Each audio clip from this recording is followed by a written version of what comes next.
Today is the continuation of a new series, and I believe it will be one of my most exciting video series to date. In this video and in this series, I'm researching some epic basketball stories about some of the greatest players of all time. I'll do my best to research these stories to figure out what specific games they're talking about, and I'll do my best to inform you guys on the details of the event. Today, I have a story from the legendary Boston Celtic, Kevin McHale, as he explains his favorite story about his longtime teammate, Larry Bird. Take a listen. I want you to go back. I want you to go deep into time. Okay. You and Larry Bird, teammates for a long time. What's your best Larry Bird story? I think the story that sums up Larry the best was back then when we flew commercial, we didn't fly private. We played in a Tuesday night game in Cleveland. And of course, we got up for the first flight out. We had a game on Wednesday night in New Jersey. Snowstorm hits Cleveland. We're at the airport at 7 in the morning. Flight's canceled at 7. It's canceled at 8. It's canceled at 9. It's canceled at 10. Canceled at 11, 12. We finally leave about 1:30 or 2 in the afternoon. We fly up to New Jersey. Now the storm has kind of moved into Jersey. And the bus driver says, well, I can't get to the hotel and to the arena. I can only go to one place. Well, we had a game that night. We go to the arena. So we get to the arena, and we're dragging. And we're sitting around the locker room, and, and everybody's kind of, we're tired. And, and all of a sudden, the coach gives a little bit of a speech of, come on, man, guys, we're playing basketball. Let's get ready to go. And Larry stands up, and Larry says, a couple other few choice words, and he says, I don't know about you guys, but I'm going to take it out on their rear ends. So I was like, oh, all right, so let's go. So we go on the floor. Albert King sitting there, and Larry walks up to Albert King and goes, don't take this butt whooping personally. I've been eating hot dogs all day. And then Albert King looks at him like, you've been eating hot dogs all day? What's that got to do with me? And we went out and just hammered him. We terrorized them. And that was Larry. There was no excuses. He just played. And I tell you, that was just his competitive nature. But a day when you fly all day and eat hot dogs in the airport, best thing was Albert's look on his face like, what hot dogs got to do with me? So here's the thing. I did the research, and this never took place exactly the way that Kevin McHale described it. This isn't necessarily a surprise, because when older retired players are talking about past memories that took place decades ago, it's understandable that some of the details get lost or embellished over time. Here's what you need to know. During Larry Bird and Kevin McHale's careers as teammates, they never once played in Cleveland and then in New Jersey on back-to-back nights. So some of the details of this story must be incorrect, considering how he name-dropped specifically Albert King of the New Jersey Nets on the second night of the back-to-back, and since that was the player that Bird trash talked to, that is probably the team that is correct in this story. Now, Albert King played for the New Jersey Nets from the 1981 to 82 season through the 1986 to 1987 season. So that is the 6-season stretch that I started researching. In that specific time frame, the Celtics played in New Jersey on the second night of a back-to-back a total of 6 times. In those 6 instances, the Celtics lost to the Nets twice. In 3 of those 6 instances, the New Jersey game was preceded by a Celtics home game. So according to McHale, the games took place on back-to-back nights. Both games were road games. They were up against Albert King and the New Jersey Nets on the second night of a back-to-back, and the games occurred on a Tuesday and a Wednesday night. Literally, only one instance in NBA history fits this description. And because of this, I believe I found the games that Kevin McHale was talking about. It was a back-to-back matchup with the Milwaukee Bucks and the New Jersey Nets that began on December 3rd, 1985, which does match McHale's claim of the games occurring during the winter season. The first game was a matchup with a strong Milwaukee Bucks squad, loaded with stars like Sidney Moncrief, Terry Cummings, and Paul Pressey. The Bucks had a solid 15-6 record, while the Celtics were bolstering a league-best 15-2 record. On the first night of a back-to-back, it was actually Kevin McHale who stood out with a dominant performance, as he dropped 29 points, 10 rebounds, 4 assists, 2 steals, and 5 blocks, on a tremendous 11 of 16 shooting from the field. Meanwhile, Bird was being guarded by the lockdown defender Sidney Moncrief, And as a result, he didn't have his best performance, as he finished with 18 points, 9 rebounds, 5 assists, and 5 turnovers on 8 of 18 shooting. Regardless, the Celtics finished the game strong and won this epic battle of Eastern Conference contenders with a final score of 112 to 109. But this is when the story started to become interesting and unique. According to McHale, the Celtics were sleep deprived, they were physically exhausted, they were frustrated with all the flight delays, they were uncomfortable from riding coach, and now they had to play the second night of a back-to-back against a playoff-bound New Jersey Nets team, who had star players like Otis Birdsong, Michael Ray Richardson, and Buck Williams. After a miserable evening, morning, and afternoon of eating awful airport hot dogs, Bird was ready to execute his wrath on Albert King and the New Jersey Nets. Now, based on McHale's explanation of the story, you would think that Bird just exploded for about 50 points or so, while being loaded up on nasty hot dogs. But that actually wasn't the case, if this game was in fact the game he was talking about. If anything, it was quite the team effort, as Bird was 4th on the team in scoring as he dropped 18 points, 3 rebounds, and 5 assists on 8 of 16 shooting. The Celtics seemed to be motivated and angry as a squad, as Danny Ainge scored 26 points, Dennis Johnson had 23 points, and Kevin McHale had 22 points. As a whole, Boston shot a ridiculous 62.2% from the field over the course of the game. And due to this, New Jersey simply couldn't keep up, as the Celtics won every quarter, finishing the game with a victorious final score of 130 to 111. And I'm sure the Celtics finally proceeded to have a good night's sleep. Ultimately, I can't say with absolute 100% certainty that this was the game that McHale was describing, but based on all of the evidence he provided, this is at least a pretty safe bet. At the end of the day, this performance wasn't quite as dominant as we were led to believe it was for Larry Bird. But if anything, it remains as a funny and triumphant story of a team channeling their anger and frustration towards success. Today, I have a story from the great Shaquille O'Neal that he actually tells about himself. Take a listen. That night, it was my birthday. 2000, Ernie, because of this gentleman over here, D. Scott, I was a party throwing fool, and we had a party. So, usually I go home. Before or after the game? No, after the game. I broke all my rituals. My ritual consisted of, after shoot around, go home, eat 2 turkey club sandwiches with extra mayo and a Diet Coke. Big party, so, usually I go home, eat lunch, take a nap, get ready for the game, but we playing against the great Keith Kloss and the LA Clippers. We always manhandled and beat them, so that day I said, you know what, since I got a party tonight, I'm gonna let Rick Fox and Kobe and those guys take over. Got the Bentley, I got my suit, so I'm gonna go, foul shave, we're gonna beat them. So, if you know what foul shave is? No. Oh, what's that? Foul shave is when you get in the game, you get 2 quick fouls so you can sit down. Right? So, I was on foul shave, I wasn't gonna even play this game. I was gonna get 3, 4 quick fouls, I wasn't gonna do nothing. We get out there and they killing us. Now everybody looking at me. Barbecue chicken alert. Chicken alert, Ernie, I'm guards. So now I got to play, I didn't get my nap, I'm getting tired, so I'm just scoring, so. Why are you tired? Because I didn't take a nap, and I'm out all day, I'm out, calling people, going to the mall, getting the jury. I look over to the bench, and I see one of my idols telling Keith Kloss how to stop me. I see Kareem saying, you gotta do this, you gotta do that. Now I'm pissed.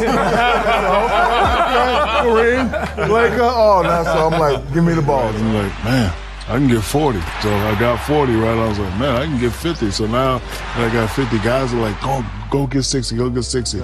I'm actually kind of upset at Phil because I think we had like 5 minutes left and he took me out. I think I could have went for 70 or possibly 80 for that game. And, Phil took me out. So I think he did that because he didn't want me to score more than Mike. That's what I think. As always, Shaq displayed why he's so likable off the court, as his telling of this story was rather hilarious. But just how accurate was it? Let's start by figuring out what game this was. I'm not gonna lie, this one was super easy to find. For one, Shaq says that the game was played on his birthday, while he was on the Lakers. and he says that it was against the Los Angeles Clippers. In Shaq's career with the Lakers, he only played 4 times on his birthday, and only one of those games were against the Clippers, which tells me that I found the one contest that he was talking about. It took place on March 6th of the year 2000. As Shaq humorously alluded to, this was not a colossal battle between 2 contending teams, but rather it was a matchup that the Lakers were fully expected to dominate. Not only were the Lakers expected to win, but I could argue that this was one of the most heavily favored matchups in NBA history. For one, the Lakers had the best record in the entire league at 49-11, while the Clippers had the worst record in the league at 12-47. The Lakers were on a 15-game winning streak and were looking to extend it to 16, while the Clippers were stumbling over their own feet as they had lost 25 out of their last 27 games. On top of that, Shaq was approaching the end of his MVP campaign, and he especially loved playing against the Clippers. Leading up to that night, in his 3 regular season games against the Clippers that year, he was averaging a whopping 33 points and 18 rebounds. Now, it was his birthday, and the Diesel assumed his Lakers would cruise to yet another victory. Now here's an interesting detail. In Shaq's story, he says that they were in a matchup with Keith Kloss and the Clippers. Now Keith was in his 3rd season of the NBA, and he had an underwhelming start to his career, to say the least. At this point, Keith was a 23-year-old center who was 7 foot 3 inches tall, but unfortunately, he didn't have much to his game beyond size, and on the year, he was averaging only 3 points and 2 rebounds in just 12 minutes per game. Now here's the funny part. Keith Kloss didn't even play in this game due to an injury. That's right, Shaq roasted this guy and said that he was motivated by the fact that Kareem was giving him tips on how to defend the Diesel, and yet that couldn't have possibly happened because he didn't even play in that game. I do think there's a somewhat reasonable explanation for this though, so let's press on and I'll get to that. Now Kareem Abdul-Jabbar did actually work as an assistant coach for the Clippers at this point, and his specific role was to help develop the young centers on the roster, and this information will be vital to remember in a bit. Now when the game actually started, the Lakers looked sloppy and sluggish to say the least, which kinda makes sense since they were on the 2nd night of a back-to-back, and based on Shaq's attitude, they were taking this inferior Clippers team for granted. Shaq wasn't yet having a big game offensively, but he was applying the pressure on the interior, which was resulting in the Clippers' bigs getting in foul trouble. The starting center who was assigned to guard Shaq was the 2nd-year 7-footer Michael Olowokandi, who was a decent player and at least had some size to challenge Shaq. But with just under 8 minutes left to go in the first quarter, Michael received his 3rd personal foul and had to be rushed to the bench for the foreseeable future. With a 7'3" Keith Kloss out with an injury, and with a 7-foot Michael Olowokandi in foul trouble, one of the only quote big men available to defend Shaq was the 6'9" power forward Anthony Avent. This was a subpar player who was averaging barely over 1 point and 1 rebound that season in 7 minutes per game. As a 6'9" power forward with typically limited minutes, he probably never thought he would have the assignment of containing the 7'1", 330-pound Shaquille O'Neal in his prime MVP season. But alas, here he was. Now understand the moment before I make my next point. At the time Michael goes out and Anthony subs in, there's just under 8 minutes left in the first, and the Clippers are beating the Lakers 13-4. As Shaq described in his story, they're getting killed by the Clippers, when allegedly Shaq looks over to the Clippers bench and sees Kareem giving advice to Keith Kloss on how to defend Shaq. But again, Keith wasn't playing. So what I actually think happened is that it was at this moment where Shaq saw Kareem giving advice to the 6'9" Anthony Avent on how to defend him. This makes total sense considering how it lines up with the story. Anthony probably had little to no experience defending Shaq, and considering how Shaq immediately becomes extremely aggressive after this substitution, as if he's very pissed off. The action now resumes with Anthony on an angry O'Neal. Less than a minute later, Shaq immediately goes to work and hits the first field goal over the outstretched arm of his 6'9" defender. A minute and a half later, Shaq catches the ball in deep and scores this finger roll that Avent was helpless to defend. The very next play, Shaq swats Lamar Odom's shot, he secures the rebound, leads the fast break, and ends the play heading to the free throw line.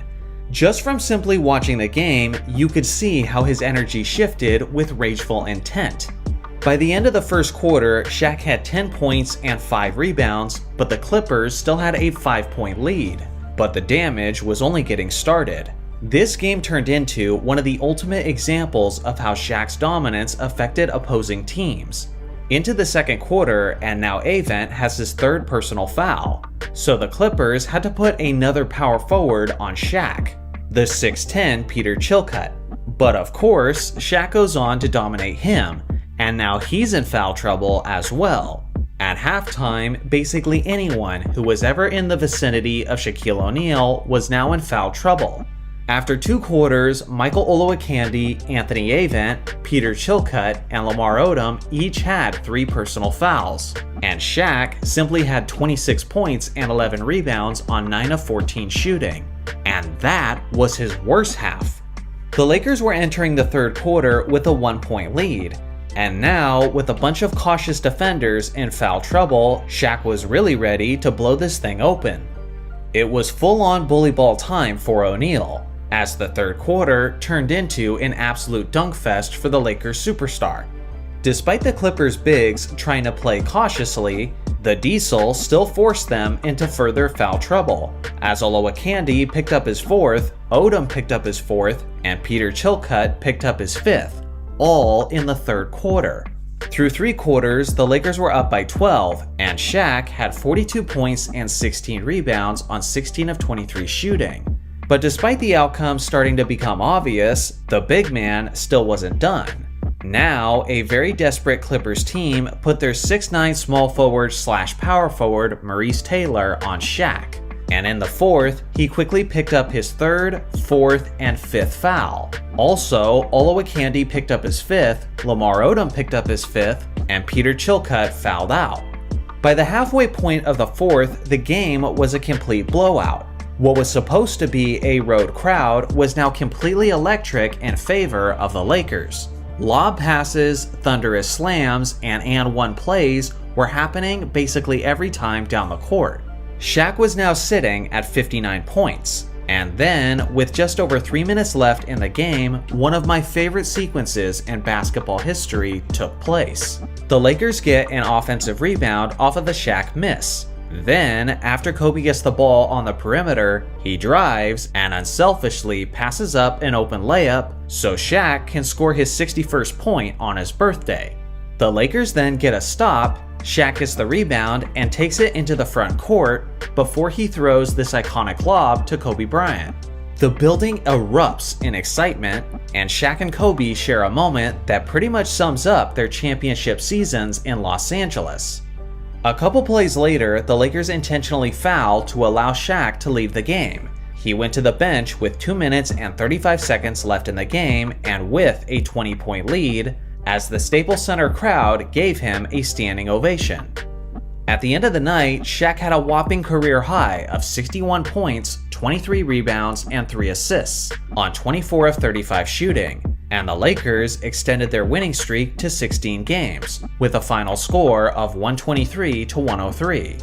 Ultimately, it was an amazing night for Shaq, but unlike several guys in the series so far, he wasn't the most accurate storyteller.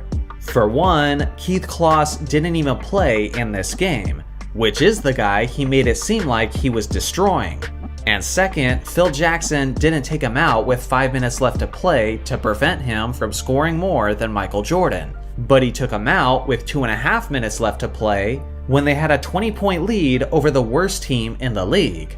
Regardless, I'm glad Shaq told the story the way he did, because that's way funnier than my version that obsesses over the details. Today, I have a very famous story from Amon Shumpert, as he describes a game he was in with Kobe Bryant.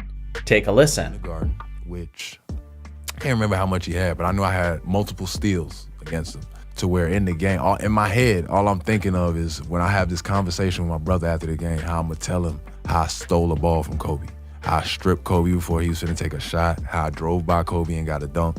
Like, I'm thinking about all these things in my head, and I'm like so geeked. The fourth quarter start. Wait, you were already celebrating? Not celebrating. In just your head, though, you were already like, in my head, I I'm got just stories thinking. to tell. You know what I'm saying? Right. I'm just thinking like, gee, I was having that out of body experience. Like, Yes, gee, like, let me appreciate this is amazing. Right, we in the garden, they going crazy. I got my player editions on. I just stole that thing from Kobe. Like, you know what I mean? Linsanity was going on. I'm like, Was this the Friday night game in the Garden, the Linsanity game? It might have been. But the one that No, it wasn't that. I honestly can't. because Kobe went for 34 that night. This is what I'm explaining. And he went off in the fourth quarter. This is what I'm explaining. Okay. Fourth quarter starts. And Kobe said, you had a great game. Oh my God. Said, yo, you had a great game, young fella. But I'm looking like, bro. There's still another quarter. I swear I looked at the clock like, but I'm looking like, nigga, it's 12 minutes. What you talking about? Like, what was that? You know what I'm saying? Like, you ain't said nothing the whole game. I've been talking shit. I done stole the ball. I'm hyped as hell. It's Kobe Bryant. He ain't said not one word to me. Great game, young fella. You know, locked in. The man come down. You remember he came shot fake, threw it off the glass, caught it, threw it to the corner. I'm like, bro, what you on? Like, bro, you been regular all game. Shot, get to the spot, shot fake, spin, pivot over here, spin back on the foot, drop it off the glass. I'm like, bro, what's going on? Then he pulled up from like 35 feet on some Steph Curry shit before Steph was doing that. He pulled up and laced it. I'm like, they called a timeout. Dan Tony looking at me. I'm like, bro, I ain't.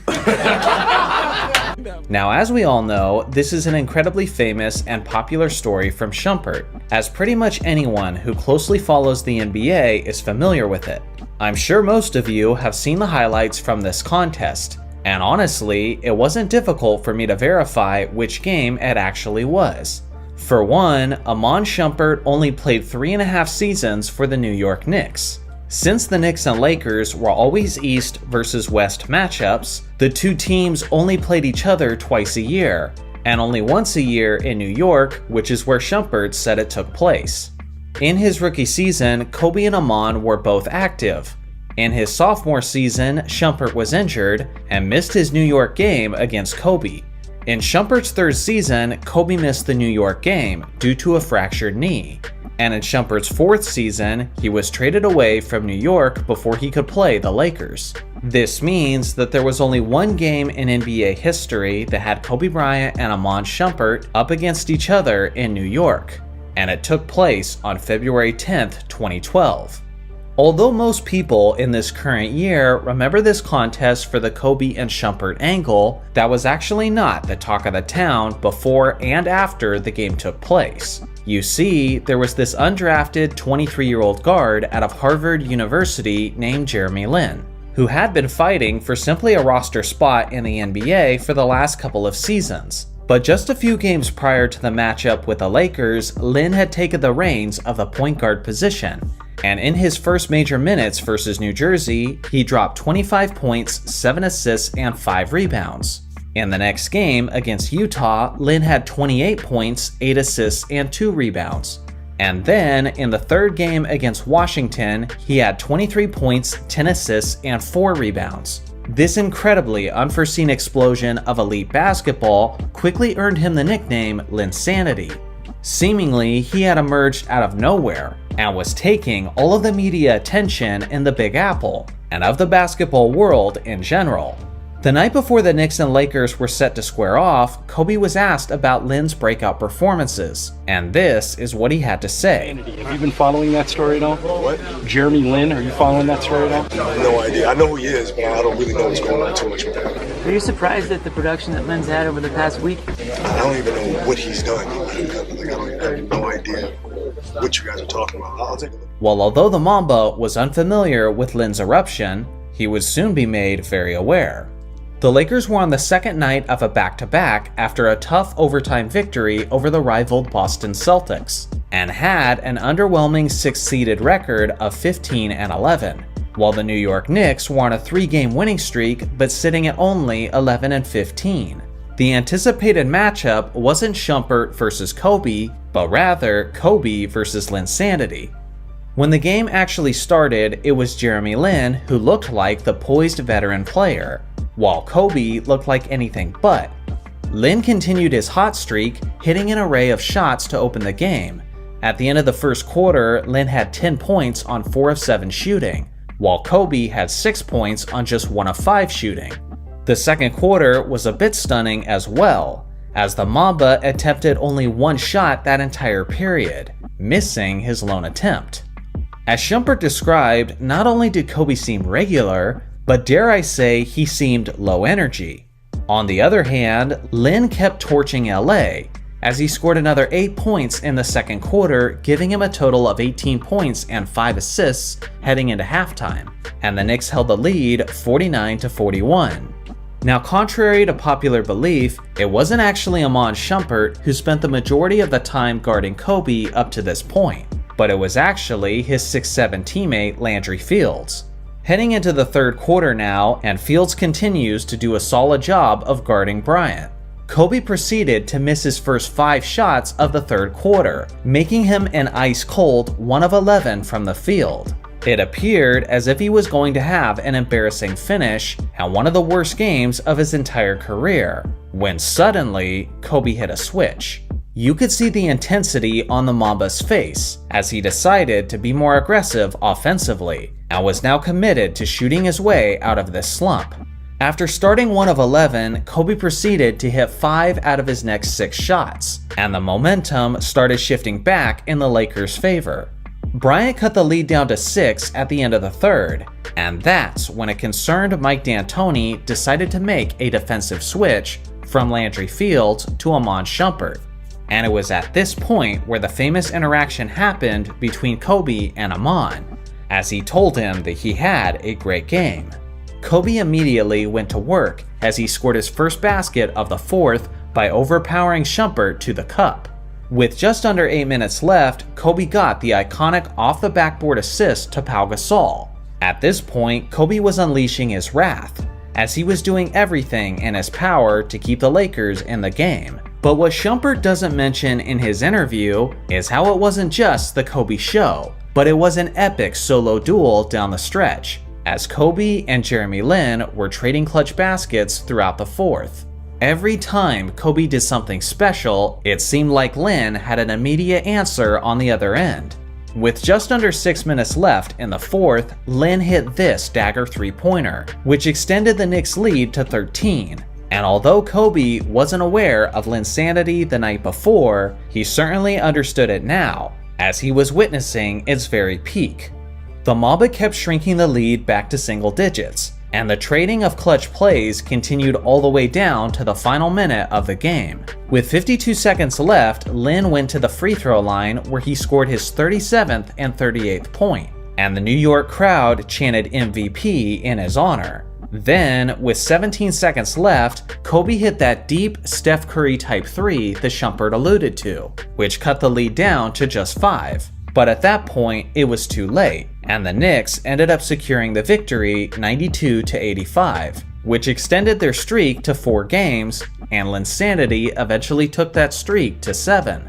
Despite it being a very low-scoring affair for the two teams, it was still a classic solo battle, as Lin finished with 38 points and 7 assists on 13 of 23 shooting, while Kobe poured in 34 points and 10 rebounds on 11 of 29 from the field.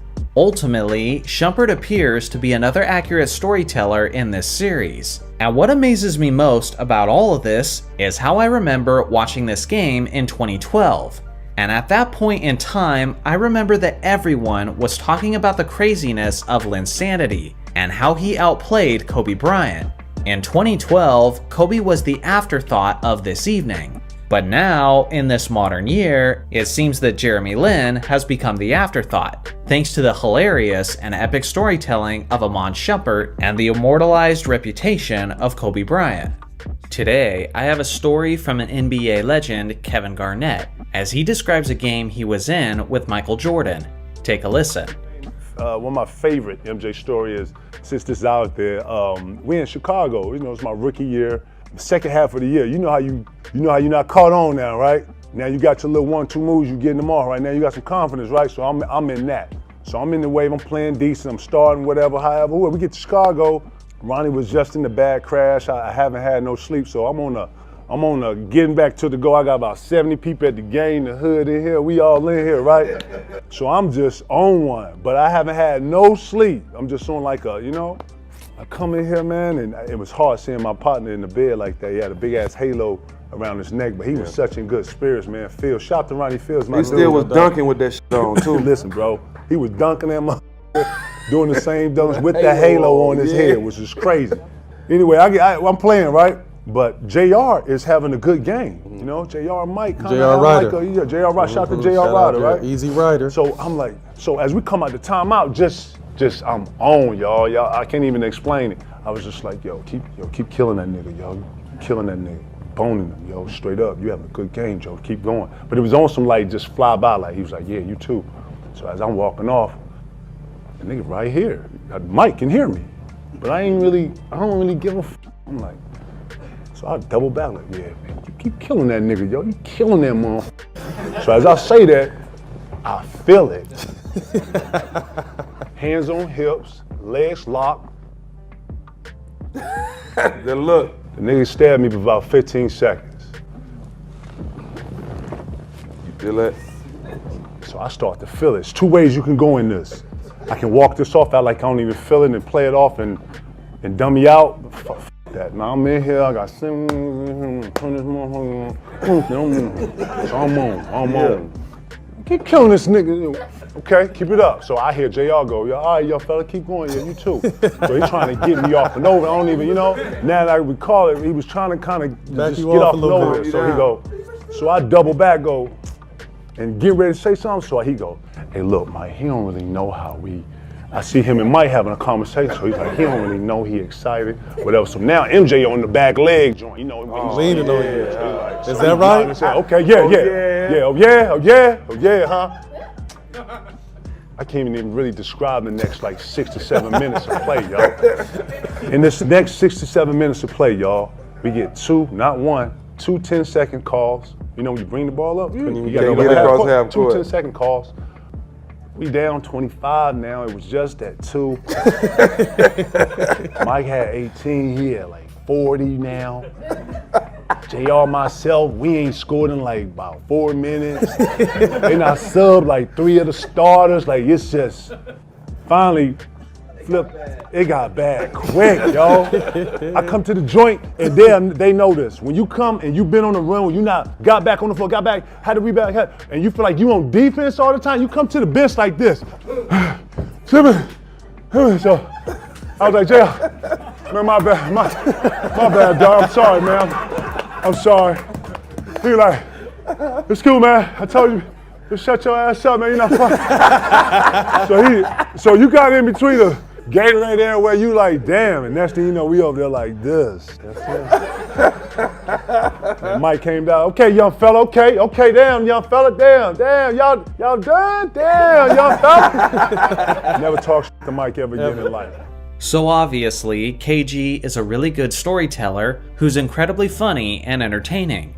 But just how accurate is this story? And what were the details about the contest? Well, let's go over the specific information he gave us. According to Garnett, it was in his rookie season, which was the 1995 to 1996 season, which just also happens to be during the Bulls' historic 72-10 campaign. He also stated that the game was played in the second half of the season and it was in Chicago. And that comment right there gave me basically all the information I needed. Since the Bulls and the Timberwolves are in separate conferences, they only play each other twice during the regular season. One game is in Minnesota and one game is in Chicago. So the only game that fits Garnett's description was in the second half of the season, and it occurred on February 27th, 1996. Heading into this matchup, no one expected this to be a close competition. as the Bulls had the best record in the league at 49-6, while the Timberwolves had the second worst record in the Western Conference at 16-37.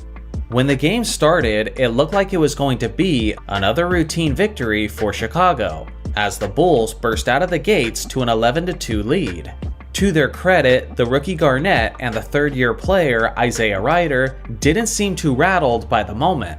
After the initial run, the Bulls appeared as if they were in a somewhat relaxed state, and as a result, Rider and Garnett started going to work, slowly closing the gap. KG didn't look like a rookie, but rather he appeared as if he was in his prime form, as he had 16 points by the end of the first half.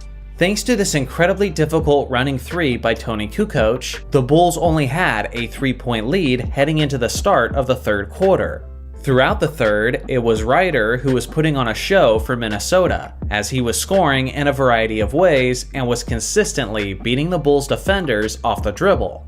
At this point, there's roughly a minute and a half in the third quarter, and this is where I believe the initial moment took place, where KG pissed off Jordan. Remember, when Garnett was telling his story, he did say that it was a 2-point game before Jordan's onslaught, and that's exactly what it was at this moment, as the Bulls led 74-72 heading into the timeout. As you can see from the footage, as they're heading to the sidelines, KG grabs Rider from behind and starts enthusiastically telling him things into his ear as they pass by Michael Jordan. I believe this is what Garnett was talking about, and my claim is immediately supported by the fact that Jordan came out of the timeout looking like a man possessed. Jordan looked so determined, as if passing the ball wasn't even a thought that he considered. The extremely aggressive MJ scored 8 points in the final minute and 30 seconds of the third quarter. Now, to KG's credit, the one thing he seems to be forgetting is that he actually played pretty well after this moment, continuing to have an impact both offensively and defensively, despite MJ's wrath being in full force. In the fourth quarter, MJ continued his dominance, as you could tell that his energy shifted, as he seemed like he had his mind completely set on scoring on each of these plays. After this difficult fading jumper over Rider, Jordan had extended the Bulls' lead to 16, and even the commentator was stunned by the surge as he said, "I didn't think he was going to get 20 tonight. He's got 33. Just a couple plays later, to add insult to injury, MJ hit this ridiculous backwards layup, displaying the kind of night he was having. Garnett was actually the one who had the last highlight-worthy play of the night, as he converted this thunderous slam.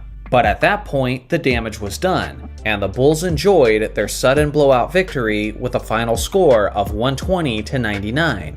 With this victory, the Bulls became the fastest team to ever reach 50 wins in an NBA season. On the night, Garnett had 20 points, 8 rebounds, and 3 steals on 10 of 16 shooting, while Isaiah Rider had 20 points, 3 assists, and 3 rebounds on 9 of 17 shooting. But as the story goes, the night belonged to MJ, who put up 35 points, 7 assists, and 6 rebounds on 11 of 24 shooting. One of the major things I learned by exploring this game is that not only is Garnett a fantastic storyteller, but he's also an extremely accurate storyteller, with a very impressive memory, as he basically described the details of the event with amazing precision. Today, I have a story from the legendary Michael Jordan that he tells about himself and about his teammate center, Luc Longley. Take a listen. In '98, we were playing the Utah Jazz. In Utah Jazz, Scottie Pippen was out, and we knew we just played Utah in the finals the year before. So every game we play against Utah is a message. You want to send a message. I go to Luc at the beginning of the game. I say, look, you have to establish yourself inside. You have to dominate. We're gonna come to you early. You're really gonna have to set the tone for us, because we don't have Scottie. It's me and Dennis and you. So he understood that. He knew the importance of that. The first quarter ends. Luc has 12 points, 4 blocks, and 4 rebounds. And I go to Luc. I say, that's how you play, man. You do that, we dominate. We up by 16. We're killing them in their building. At the end of the game, Luc had 12 points, 4 rebounds, and 4 blocks. We're winning by 16, we lose by 15. And I just chuckled and I just looked at Luc and I said, you know what, Luc? That is the last time I'm gonna give you a compliment in the middle of the game. Now I gotta cut the interview short because it goes on for quite a while, and I want to keep this video moving. But you should know that this interview was actually pretty wholesome by the end of it, as MJ talks about the things he taught Luc and the things that Luc taught him. But we know how the internet works, and the part that went viral was where MJ was seemingly roasting his teammate for completely disappearing after the first quarter.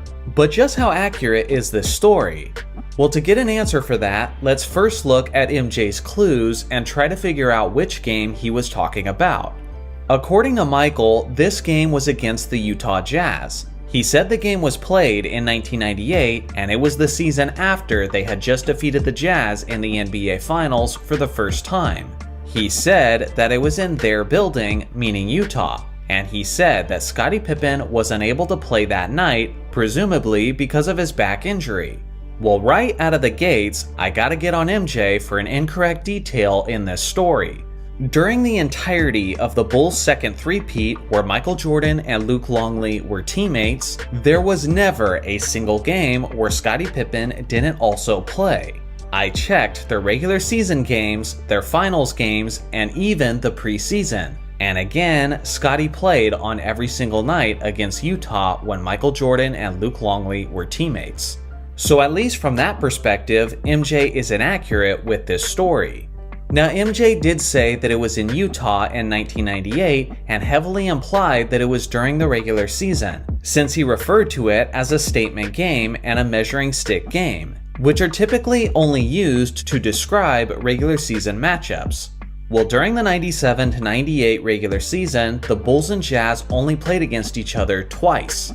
And since they were in separate conferences, only one of those games were played in Utah, which tells me that I found the game that MJ was talking about. It was on February 4th, 1998, in a highly anticipated matchup between the two previous finals participants. The Bulls had a 34-14 record, which was the best in the Eastern Conference, while the Jazz had a 30-15 record, which had them sitting at 5th in the West. Many people expected this to be a preview for the upcoming NBA Finals in June, but there was even more drama off the court.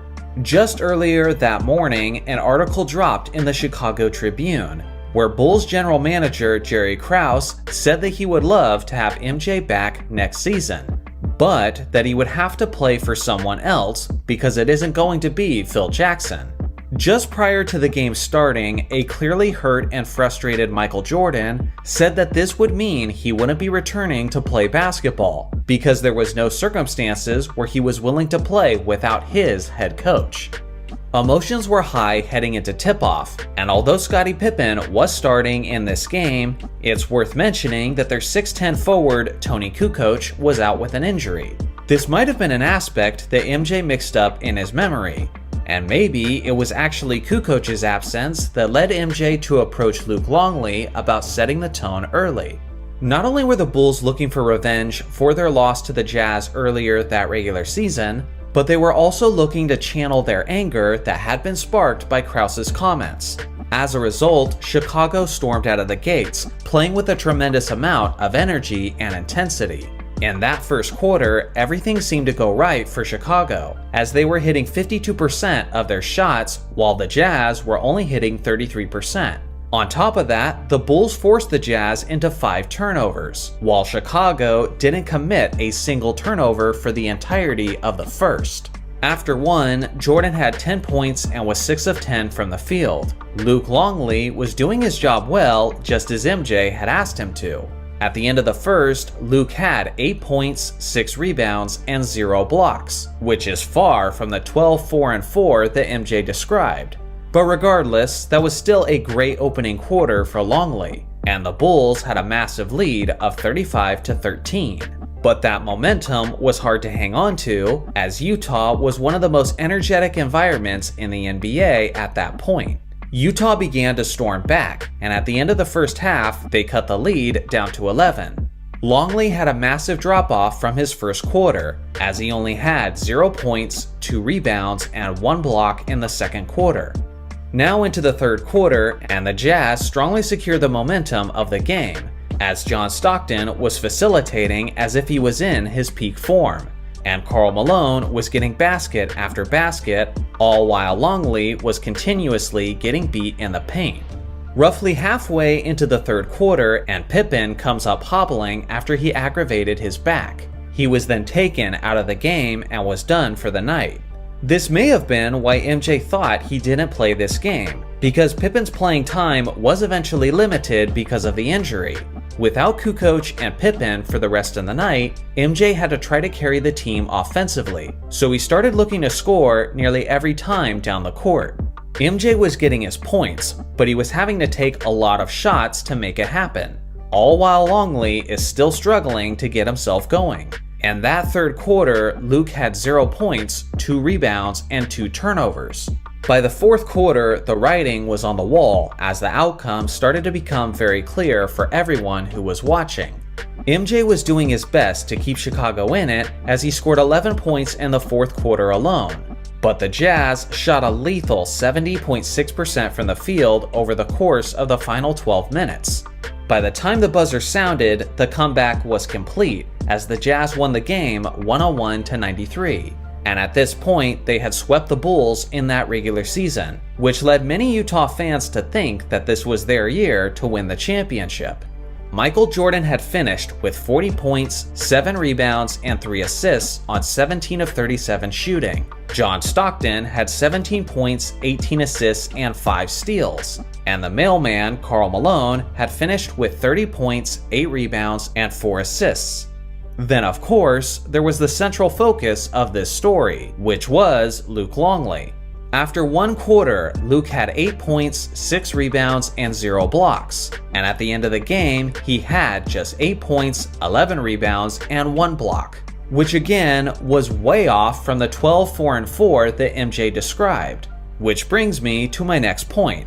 Michael Jordan was hilariously inaccurate with his telling of this story, more so than any other player in this series so far. He said that Scottie Pippen didn't play, which was false. He said that Luc had 12-4-4, which was false. He said that they were winning by 16 at the end of the first, but it was actually 22. And he said that they lost by 15, but it was actually just 8. In this interview, MJ was literally just throwing out random numbers with full confidence, which I just think is actually quite comical.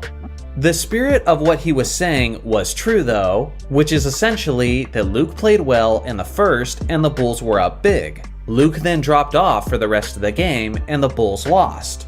Obviously, they got it all figured out by the end of the season though, considering how the Bulls went on to defeat this same Utah Jazz team in the NBA Finals, which earned them their 6th championship ring in just 8 years.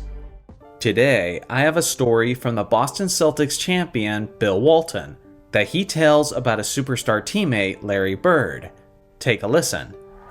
We're playing a game down in Atlanta, and this is how long ago this was, because Atlanta was a good team. And they had Dominique and Doc Rivers and Reggie Theus and Kevin the Penguin Willis and Tree Rollins and all these guys.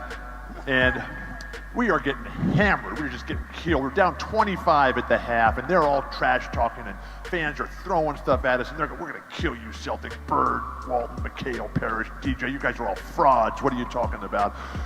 With the exception of Dominique Wilkins, who had too much class to ever say a thing. So we come in at halftime, we're just sulking in there with tails between our legs. We walk in, we're sitting in the locker room, and Casey Jones, our fantastic coach, the most like John Wooden of any coach I've ever been a part of.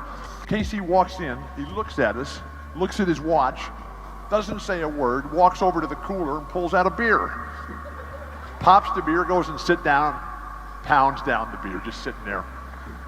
Finishes the beer, looks at his watch, looks at us, goes over to the cooler and gets a second beer. Pops the beer, pounding it down, doesn't say a word. Looks at his watch, looks around at us, goes and gets a third beer, does the same thing, and then he gets up, looks at his watch for the final time, and he says, let's go. So we go out there and we're warming up to start the third quarter. And they got a record sellout crowd there at the Omni. And they're gonna start the third quarter. And You watch an NBA game, and nobody wants to ever take the ball out of bounds because they know they're never going to get it back. Larry Bird always took the ball out of bounds.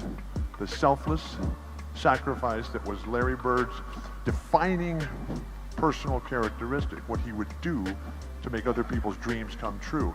He's going to take the ball out of bounds, and that referee comes, and the referee hands the ball to Larry to start the third. We're down 25.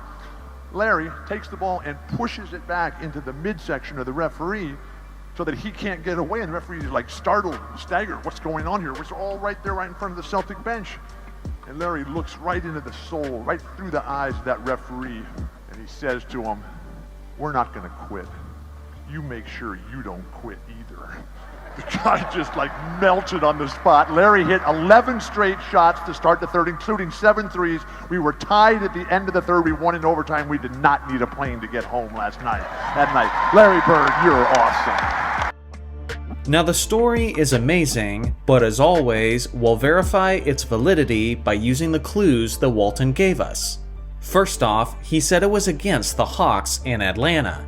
He said the Hawks had Dominique Wilkins, Doc Rivers, Reggie Theus, Kevin Willis, and Tree Rollins on their roster. He said Casey Jones was the Celtics head coach at the time, and he said the game went to overtime. Now Walton only played for the Celtics in the 85-86 season and in the 86-87 season. The thing is, Walton only played in 10 regular season games in his second season with the Celtics, and in only one of those games they played against the Hawks. But unlike his story, that game was played in Boston, which means that the game must have occurred in the 85-86 season. Every player that Walton said was on the roster was correct, with the exception of one, which was Reggie Theus. Reggie only played for the Hawks in the 88-89 season, which means that he was never a Hawk at the same time that Walton was a Celtic. So it's clearly a part of the story that he mixed up in his memory. Now in the 85-86 season, the Hawks and Celtics played against each other a whopping 11 times. 6 in the regular season and 5 were in the playoffs. But only one of those games went to overtime, and it was in Atlanta. And just about all the other details line up with Walton's story, which tells me that I found the game that he was talking about. It occurred on January 18th, 1986, in a regular season battle between the 29-8 Celtics and the 21-16 Atlanta Hawks. Now the incredibly unfortunate reality which I'm experiencing for the first time in this series is that I can't find footage of the game anywhere.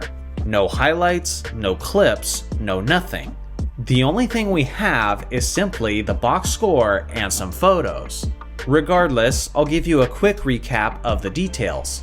Just as Walton described, the Celtics were down big at halftime. It was a 22-point lead for Atlanta to be exact, which was just slightly less than what Walton said. In the locker room, this is where the Celtics head coach Casey Jones allegedly drinks a few beers while basically saying nothing. And then the Celtics go back out there on the court where Larry Bird has the interaction with the NBA referee. Now clearly, the team responded positively to Bird's fighting spirit, and the Celtics charged back. They outscored the Hawks by 14 points in the third quarter, and then outscored them by 8 points in the fourth, tying up the game and sending it to overtime, where Boston eventually came out on top, with a final score of 125-122. It's tragic that we apparently don't have this performance on film, because Bird was an absolute monster in this contest, as he finished the game with 41 points, 7 rebounds, 6 assists, and 3 steals, on 15 of 27 shooting. Clearly, there are some exaggerated details by Walton, as Bird didn't make 7 3-point shots as Walton described, and actually finished the game just making 2 out of his 4 attempts. I certainly don't blame him, because the memory is justifiably hazy after that many years. Ultimately, this epic performance from Bird may have actually been a major catalyst for their successful season, as Boston proceeded to win 11 out of their next 12 games, and eventually they took home the Larry O'Brien Trophy in that postseason. Regardless of some of the minor details being off in Walton's story, it was still yet another clutch and legendary performance from Larry Bird. As incredible and as respected as Larry Legend is today, I can only imagine how much more reverence we would have for him if all of his impressive performances had been captured and preserved on film. Today, I have a story from the active player Al Horford that he tells about LeBron James during the peak of his Eastern Conference dominance. Take a listen. I didn't realize that you personally had lost to LeBron and the Cavs 5 times in the playoffs. We've asked this question before, but I'm always fascinated by the answers. The difficulty of beating LeBron in the Eastern Conference, what made it so hard? He just had another gear that I feel like individually, you couldn't reach that level that he got to. When he beat us in Boston, Jason Tatum's rookie year, that we took him to 7. That was the only one, the series that I played against him, that it was competitive in that regard, because everything else he just dominated the teams that I was in. I remember that I was probably in the best shape that I've been in my career. And I share the story with some of the guys when we're talking, and it was game 7, about 4 minutes to go in the fourth quarter. It was still a very close game. Getting out of the timeout, and I'm looking at Marcus Morris, I'm looking at Jason Tatum, Jalen, Terry, myself. We're gassed. It's game 7. We're giving everything we have. I'm in great shape, and I'm still just very tired from the game. And I look at the other side, and he's sitting kind of like in the scorer's table, kind of leaning, very casual. He's played every single minute up to that point, and he looked unfazed. He looked unbothered. And to me, that was disturbing. The fitness level, the conditioning that he's in.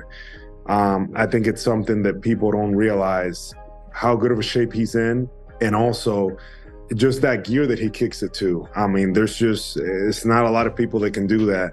And, that there's a reason why he's one of the greats. Now, as Reddick mentioned in the beginning of the video, Horford has been eliminated by LeBron 5 times in the NBA playoffs. So there may be no better player to give his perspective on LeBron's Eastern Conference dominance than Horford, as he is quite arguably the greatest victim of that dominance. Now, as far as the game he's talking about, well, that's not very hard to figure out. According to Horford in this interview, he said it was while he was a member of the Celtics. The game took place in Boston, and it was a Game 7. He also said that it happened during Jason Tatum's rookie year. And all of this information lines up with only one game in NBA history. It took place on May 27th, 2018, in Game 7 of the Eastern Conference Finals between the 2nd-seeded Boston Celtics and the 4th-seeded Cleveland Cavaliers. Heading into this contest, there were a lot of details that you should know about in order to understand the significance of this game. For one, this Cavaliers team was not the same team that had just been to the finals in the previous 3 seasons. LeBron's usual co-star in Cleveland, Kyrie Irving, had left in the offseason when he joined the Celtics. But due to his season-ending knee injury late in the regular season, he was unable to play in this postseason. On top of that, LeBron's next best player, Kevin Love, sustained a concussion in Game 6 of this series against Boston, and due to this, he had to sit out of Game 7. Obviously, saying that any team with LeBron James on it is an underdog is a bold claim to make, but at the very least, the deck was stacked against him tremendously. But again, it would be foolish to write him off completely, considering how he was in the midst of one of the most impressive playoff runs in the history of the NBA. In his 17 playoff games that postseason, leading up to that 7th game against Boston, LeBron was averaging a monstrous 34 points, 9 rebounds, and 9 assists on a whopping 54.5% from the field. He was carrying this Cavaliers team all season long, and especially in the playoffs. But in this specific contest, he would have to carry them to an even greater extent, due to the sudden absence of Kevin Love. Tip-off was about to commence, and this was LeBron's starting five versus the starting five of the Celtics. Without question, anything less than LeBron's A game would result in his Cavs being eliminated that night. When the game actually started, Boston seemed to have all of the energy, as they jumped out to a 6-0 lead. But of course, James was soon to respond, as he scored the first 7 points for Cleveland. Seeing how this isn't ancient history, most of you know how this event went. The game was extremely close throughout the first 3.5 quarters, as LeBron was doing his very best to keep Cleveland in the game. At the 6-minute mark of the fourth quarter, the game was down to only 1 possession, and was still completely up for grabs. It was around this point of the contest that Horford described how he saw a relaxed and completely composed LeBron, chilling at the scorer's table with his arms crossed. LeBron had played every single minute of that contest up to that point, yet it was the Celtics players who were grasping for air and struggling to finish the game. Horford said that this sight of LeBron disturbed him, and based on what would soon take place afterwards, he was correct to feel that way. In what was a defensive, low-scoring game up to that point, LeBron was ready to close it out with some brilliant offense. With 5 minutes left in the game, he got this assist to Tristan Thompson on the pick and roll.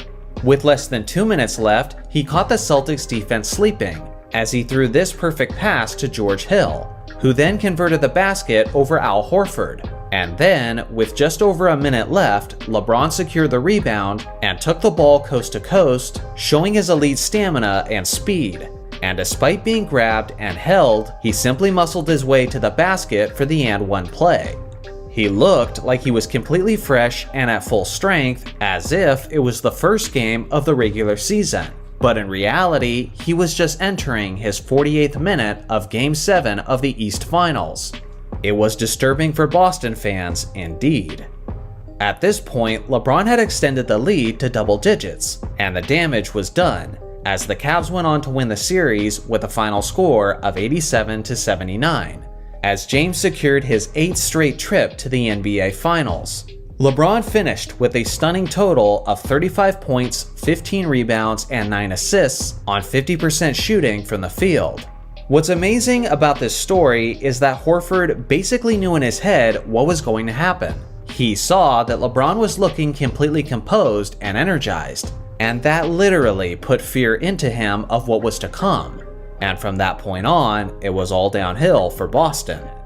Today, I have a story from the NBA legend Dominique Wilkins, as he describes a game he was in with Michael Jordan. Take a listen. The best performance I ever witnessed and was part of was against Michael Jordan. And I never had a player to do this before. I think I had 57 in Atlanta. We go back to Chicago weeks later. And I remember Michael Jordan walks in our locker room before the game. We in suit and tie, haven't gotten dressed yet. He walks in our locker room and I'm like, what the hell is he doing? You know, so I'm thinking maybe going to the training room or something. So he walks by me, he walks by Kevin Willis, and he gets to Randy Whitman and he slaps him on behind and he said, lace him up, it's gonna be a long night, and turned and walked out. And I'm in shock. I'm like, did he just? And I didn't know what to say. I said, well, you tell that so-and-so Scottie Pippen, I'm gonna kick his ass. I didn't know what to say. He had 60. But you know, even though he had 60, it's the way he had it. You know, it was electric, man. I mean, it was incredible. Now, Dominique's perspective and stories about Michael Jordan are worth listening to, considering the incredible individual rivalry that they had. For example, both players averaged roughly 30 points per game over the course of their careers against one another. So let's take a look at the details of his story and see if I can figure out what game he's talking about. First off, Dominique mentions that this game was from the season where he earlier scored 57 points in Atlanta against the Bulls. And researching briefly, I found that 57-point performance, which was in the 1986 to 1987 season. Dominique also mentions that he was teammates with Kevin Willis and Randy Whitman, who were apparently present in the locker room, and that does in fact check out with the 86 to 87 season, as all three of those players were teammates on the Hawks that year. He said that despite Jordan's performance, his Hawks actually won the game, He also said that Jordan's 60-point performance was in Chicago. In the 86-87 season, the Bulls and Hawks played 3 times in Chicago, but only 2 of those games were after Dominique's 57-point performance, which is how he described it. In one of those games, Jordan only scored 34 points, and in the other game, MJ erupted offensively, which tells me that I've almost certainly found the game that Wilkins was talking about. It was on April 16, 1987, and was the second to last game of the NBA regular season. The Hawks were standing strong with the second seed in the East, and with a 56-24 record. On the other hand, the Bulls were sitting at the 7th seed, with a 500 record of 40-40. Some of the context that Dominique didn't mention is that at this point, Jordan was the hottest player in the entire league by far. Obviously, to step in the opposing team's locker room and tell them that it's going to be a long night, you have to have a lot of confidence, and Jordan had plenty of good reasons to be so confident. 4 nights earlier, MJ absolutely torched the Indiana Pacers, dropping 53 points on over 70% shooting from the field. The very next night, MJ destroyed the Milwaukee Bucks in their own building, as he poured in 50 points on 52% shooting. If MJ could get at least 50 points against Dominique and the Hawks, then it would be his 3rd straight game with at least 50, which would be the longest streak of his career up to that point. When the game began, no one was surprised as MJ came out absolutely scorching, as he hit 6 out of his first 7 shot attempts. Just as Dominique described, MJ was scoring his points in a variety of ways, as his mid-range artistry was completely on display.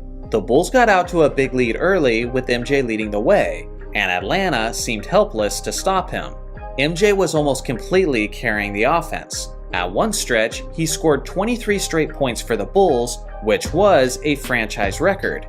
With his 38th point, he surpassed 3,000 total points on the season, joining Wilt Chamberlain as the only players to score at least 3,000 points in a season. To this very day, Chamberlain and Jordan are still the only players to ever do it.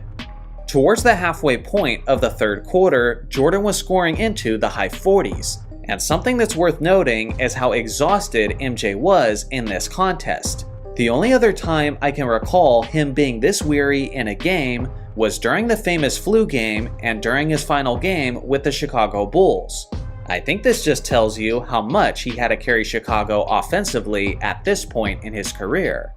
At the end of the 3rd quarter, the Bulls were up by 11 points and seemed as if they had total momentum on their side. But Atlanta was a smart and talented team, and they entered the 4th with a plan. They became extremely physical with MJ, trying to punish him whenever he attacked the basket.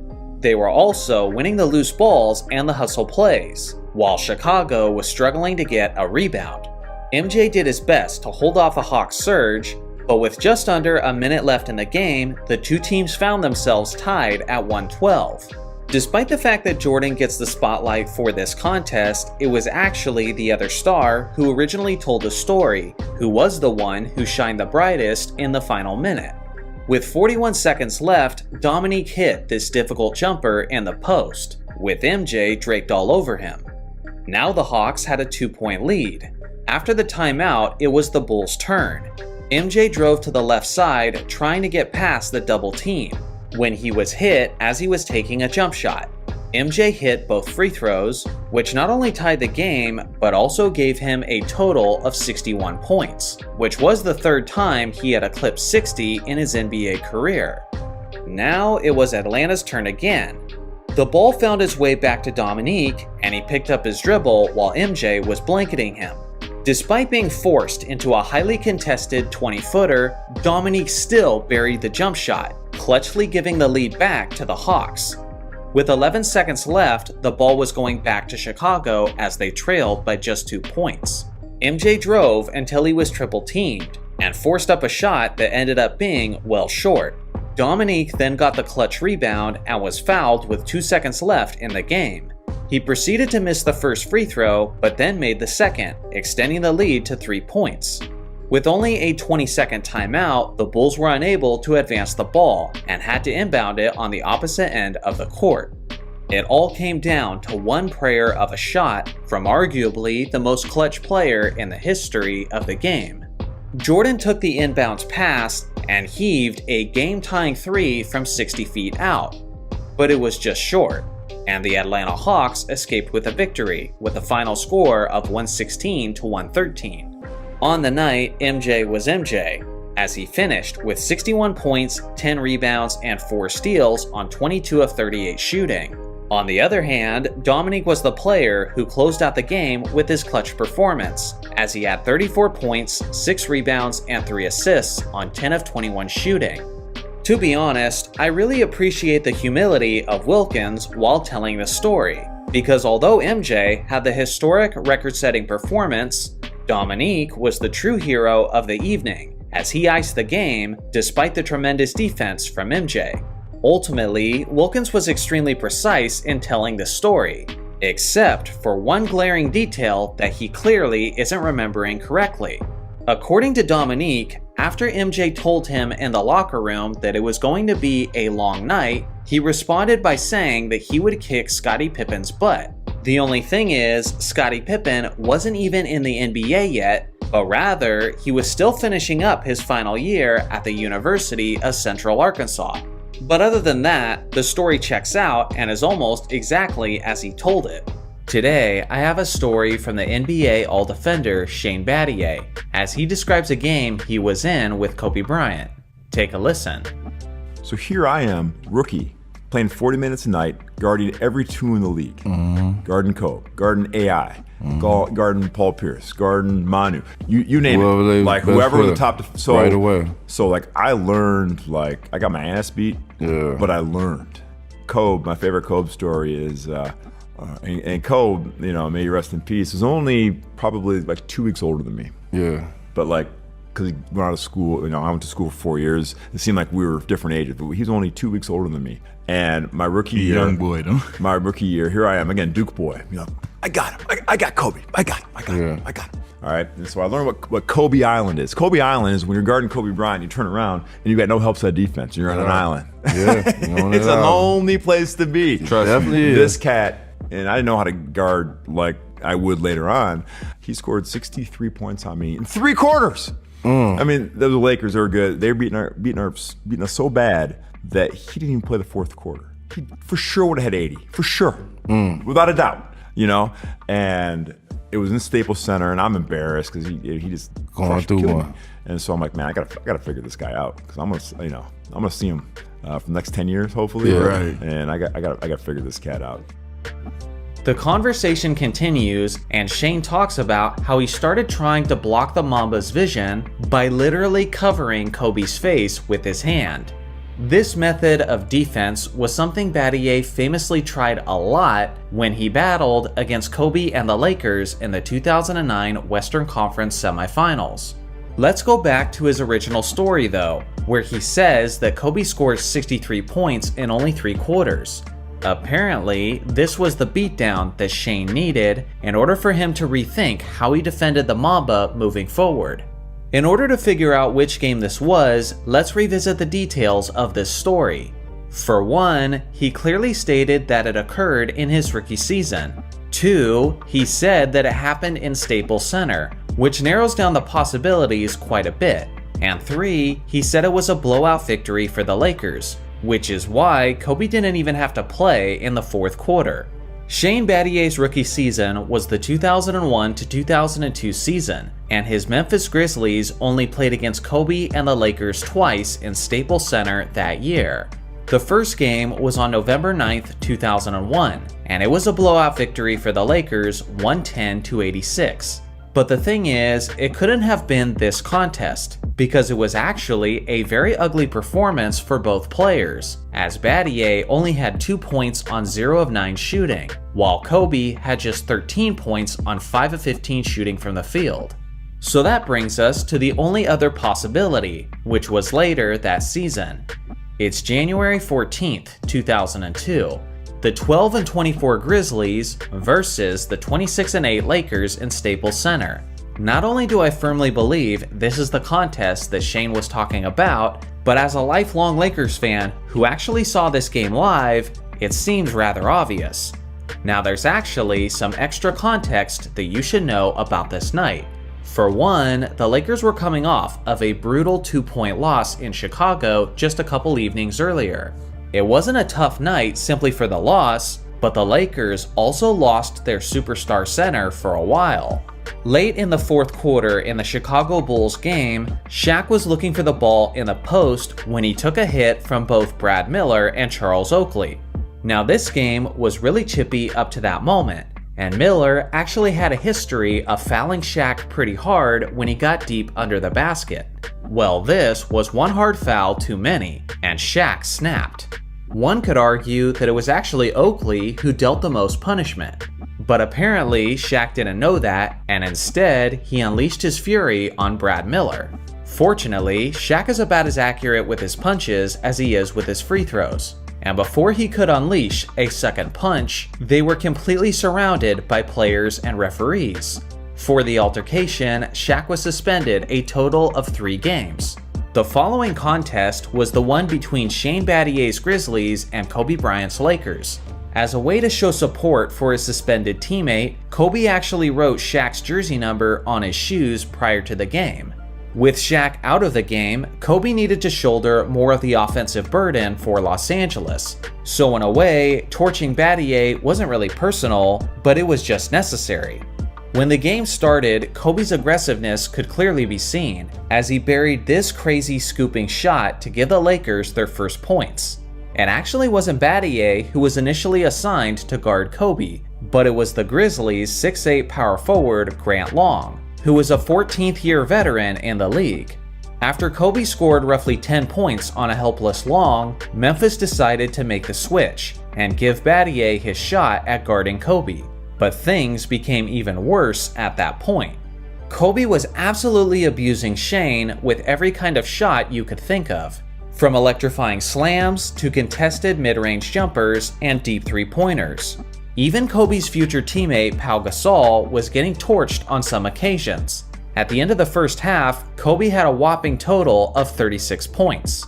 Into the second half now, and Kobe continues to mercilessly destroy Shane Battier. Once Kobe scored his 47th point, Shane had received his 4th foul in the third quarter and had to head to the bench. At this point, the Grizzlies were in full desperation mode and put the 6'5" Rodney Buford on Kobe to see if he had any luck. But to the surprise of absolutely no one, that didn't work either. The previous NBA high that season was 53 points by Tim Duncan. Kobe surpassed that and had 56 points with 20 seconds left in the third quarter.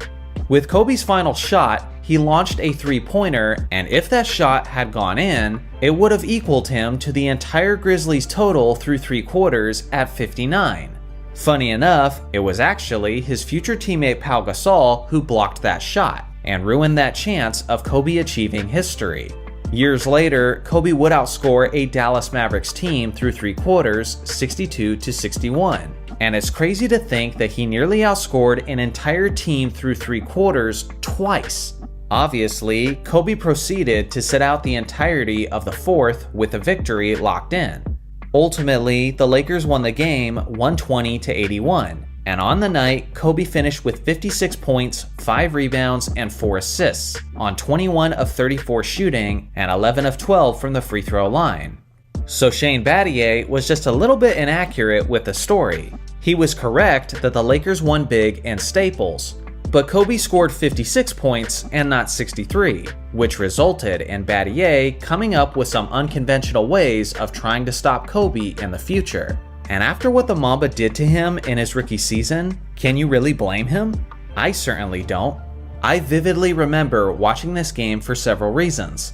One, it was Kobe's first 50-point game that his team actually won. 2, it was also his first game where he scored at least 50 points through 3 quarters, which he went on to do 4 more times in his career. And lastly, it was one of the first times where Kobe demonstrated just how offensively explosive he could be if Shaq wasn't in the lineup taking many of the opportunities. Today, I have a story from the Lakers' 3-time champion Byron Scott that he tells about Michael Jordan destroying one of his teammates. Take a listen. Your best Michael Jordan story. Michael Jordan story. In every game that I went in playing against MJ, first of all, I was like, man, I'm happy it's just twice a year. You know, he ain't in the West Coast. I'm happy it's twice a year. And it wasn't I was scared. It was just like, I know this dude's a killer. I said, but I gotta go out here and show up. And it was games where I guarded him. He was 6 for 26.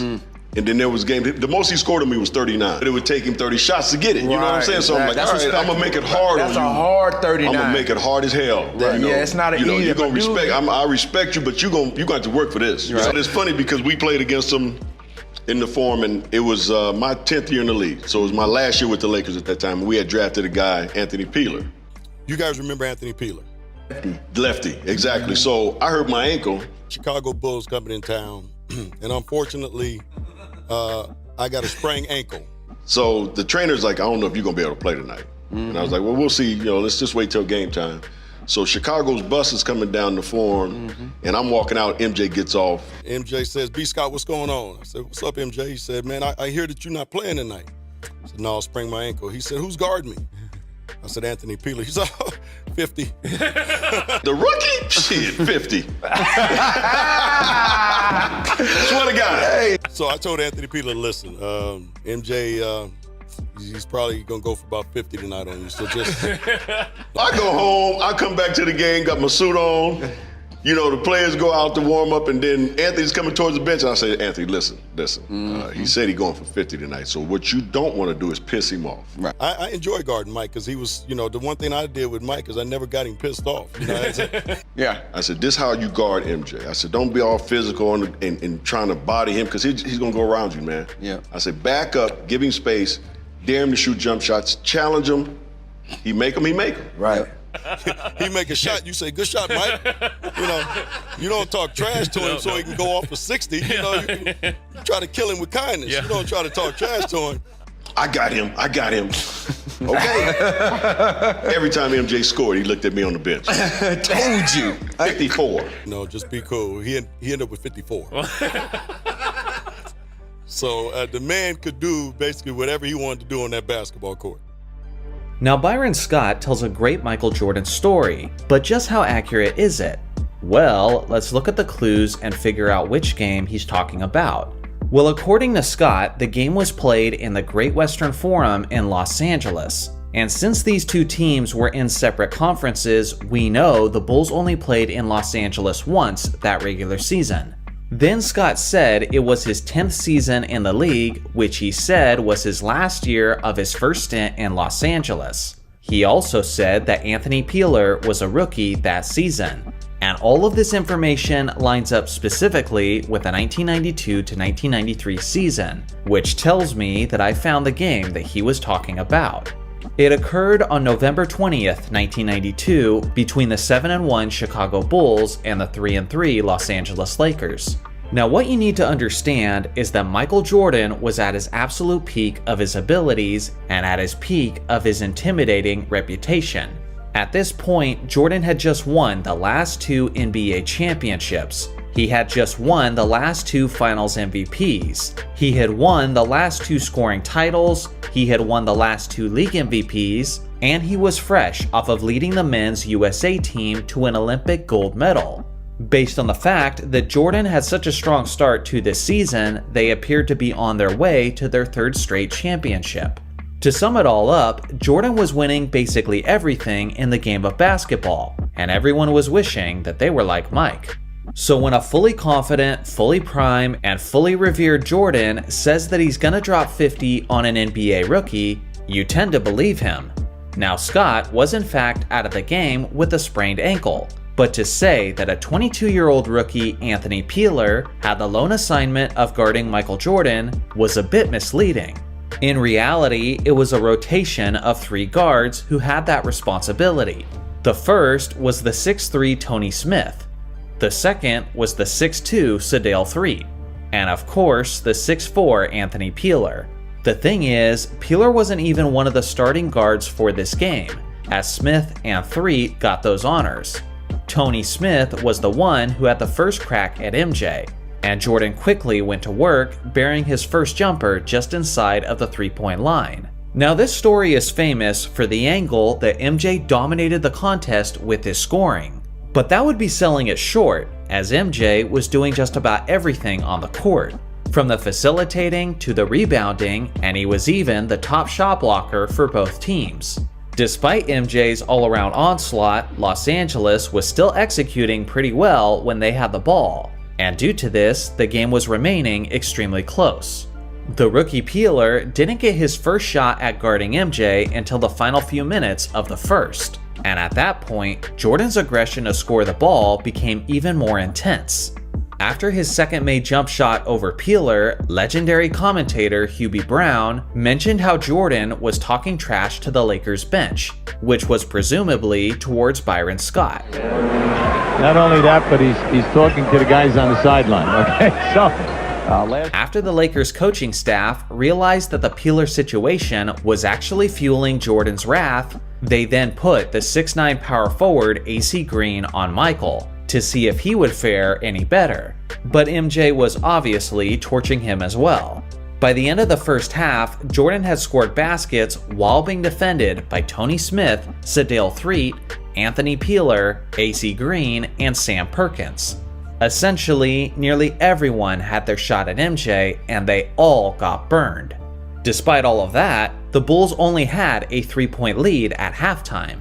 Throughout the third quarter, MJ just kept abusing the starting defender, Tony Smith. It wasn't until the final 2.5 minutes of the third that Peeler would get another shot. Inevitably, this was yet another mistake by Los Angeles. A determined Jordan scored 8 points in the final 2.5 minutes of the third, and after the last field goal, the commentators yet again mentioned how MJ was chirping at the sidelines. Trying to get a little motion in their offense. 33 seconds left in the quarter. Michael Jordan just glanced over at our table like, I'm even impressed with the way I'm playing. He has 40. With only seconds left in the third, MJ had a chance to really get an exclamation point on Peeler, as he got the ball on a breakaway, yet somehow fumbled the rock out of bounds, showing that he is in fact human. At the end of the third, Jordan had 40 points, and the Lakers coaching staff had seen enough, as Jordan was no longer Peeler's defensive assignment.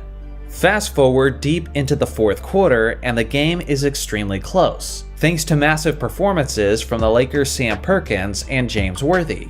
There's now just moments left to go in the fourth quarter, and the Bulls are down by a basket. With the ball in Michael's hands, MJ shoots a long two, which he misses, but Scottie Pippen clutchly secured the rebound and tied the game with his own jumper, which sent the game to overtime. We now fast forward to the final moments of OT, and Michael finds himself in the same situation. They're down 2 points with just seconds remaining, and they desperately need a basket. This time, MJ delivers as he drove to the baseline and hit an insanely tough fadeaway over the outstretched arm of the 6'11" Eldon Campbell. With just over 5 seconds left in the contest, it was the Lakers' turn, and thanks to a perfectly executed play off of the inbounds pass, Vlade Divac was heading to the line with 2 seconds left. He buried both free throws, putting Los Angeles up by 2. Once again, the fate of the game was in Jordan's hands. He catches the inbounds pass and launches a good look at a game-winning 3. But it was just long, and the Lakers won the game instead, 120-118. At the end of the contest, Jordan had a monstrous stat line of 54 points, 13 rebounds, 7 assists, and 3 blocks on nearly 54% shooting. Although the rookie Anthony Peeler gets the short end of the stick on this story, he was actually only guarding MJ during 6 of his 21 field goals made. So maybe that's not really fair to him. Other than that, Scott was pretty spot on with the details of the event. Maybe the initial plan was to have Peeler guard Jordan more, but again, every time MJ started heating up against Peeler and started talking to the Lakers bench, they were quick to put someone else on him instead, which to me is the most fascinating part out of all of this, and really tells you the level of intimidation that Jordan had over the competition at that time. Today, I have a story about the Celtics legend Larry Bird, where he allegedly played an entire game with his left hand. For this story, you'll hear the perspective from both Larry himself and from his teammate at the time, Rick Carlisle. Take a listen. Bird shoot left-handed for an entire game against Portland?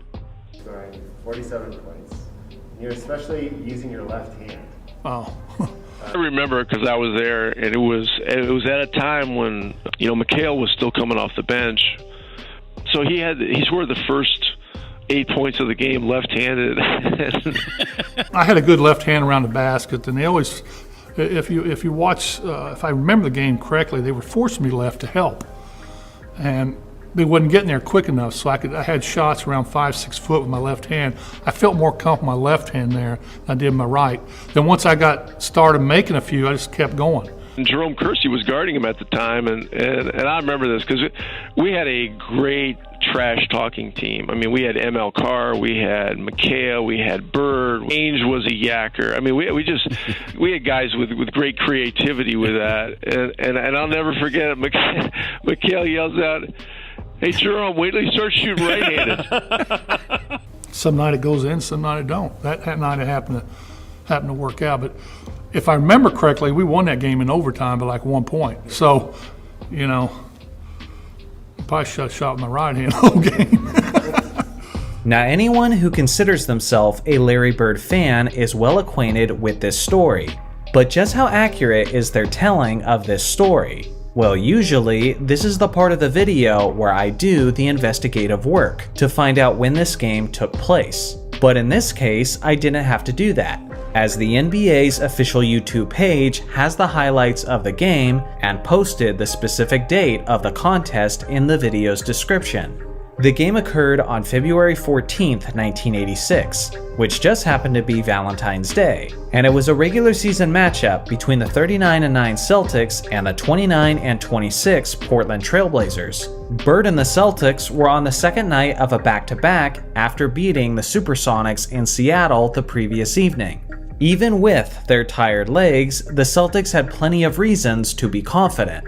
For one, they had the best record in the entire league, and in the Eastern Conference, they were a whopping 9 games ahead of second place in the loss column. So in short, the Celtics were not just a confident team, but they were supremely confident, and no one more so than their superstar leader, Larry Bird, who was on the verge of winning his 3rd straight MVP award. Considering the fact that it was mid-February and the team was coasting to the 1st seed, it would make sense that Bird and the Celtics would be looking for ways to challenge themselves. So according to Bird's teammate at the time, Bill Walton, Larry told the team well before tip-off that he was going to play the entire contest with just his left hand, or at least the first 3 quarters. Now, although the Celtics were good, this was still an extremely ballsy move from Larry, considering how the Celtics were 22-1 at home up until that point, and the only team that managed to beat them in their building was this same Portland Trailblazers team. On top of that, Boston's second best player, Kevin McHale, was going to miss this game with an injury. So more so than usual, you would think Larry Bird would need his dominant hand to win this matchup. Regardless, Bird felt confident enough to proceed with his left-handed plan. When the game started, you could immediately tell how Larry was operating with the left side of his brain, as his first contribution was a left-handed blocked shot on Kiki Vanderway. Back on offense, Larry pump faked and then converted a running left-handed floater. Soon after that, he spun around Jerome Kersey for his second left-handed field goal, but that one was thanks mostly to the atrocious defensive effort from Kersey. His next basket was a breakaway bucket that he flushed down with his right hand. So at this point, it's pretty clear that the entire game wasn't with his left hand. His next few baskets were mostly jumpers converted with his right hand. Then he went back to alternating between his right and his left hand, depending on where he was at on the court. Now, despite Bird continuing to go to work, the game was remaining close throughout, thanks to the strong offensive performances from Portland's Vanderway and Jerome Kersey. At halftime, the game was tied at 55 points. At this point, you would think that the score being this close would make Bird switch back to exclusively using his right hand, but that wasn't the case. Sure, he continued to shoot jumpers with his dominant hand, but in the post, Larry was using his craftiness and intelligence to position himself to score with his left, which he did time and time again. To start the fourth quarter, Larry did an up and under move to hit this mid-range shot with his left.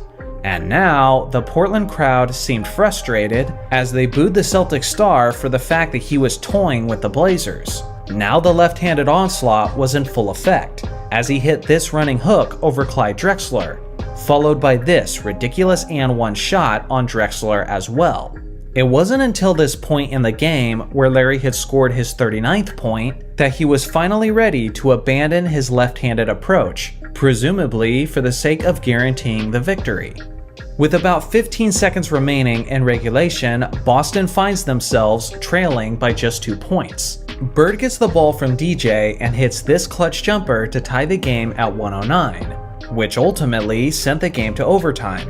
Later in OT, it's down to the final possession once again, but this time, Portland is leading by just 1 point, 119 to 118, and Bird is the man inbounding the ball with just 17 seconds left on the clock.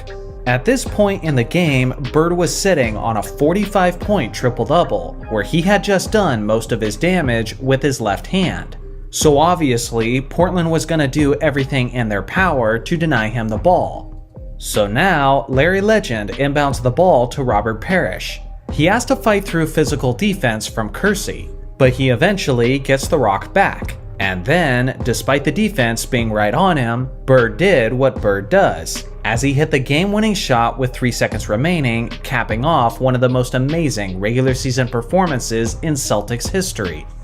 He finished with 47 points, 14 rebounds, and 11 assists on 21 of 34 shooting.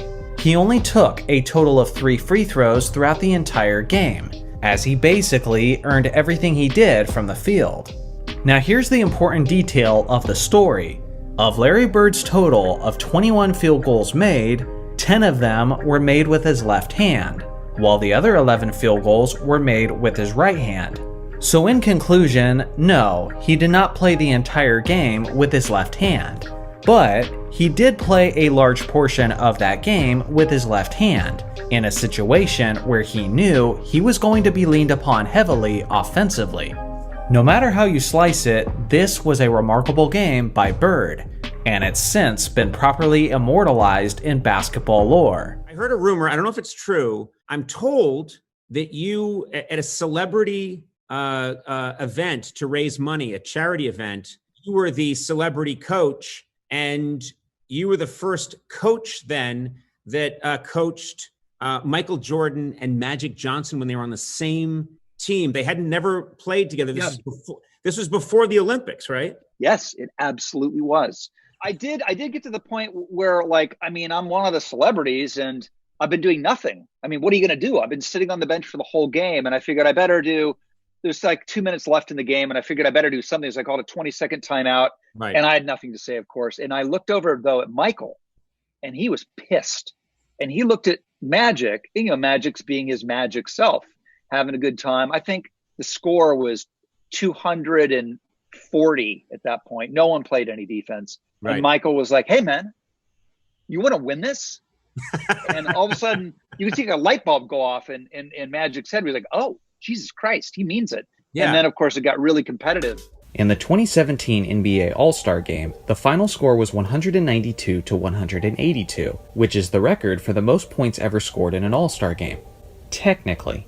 The reason why I say technically is because from 1985 to 2005, Magic Johnson hosted another kind of exhibition game involving many of the NBA's All-Stars. The event took place every NBA offseason in that 20-year stretch. The event was called a Midsummer Night's Magic.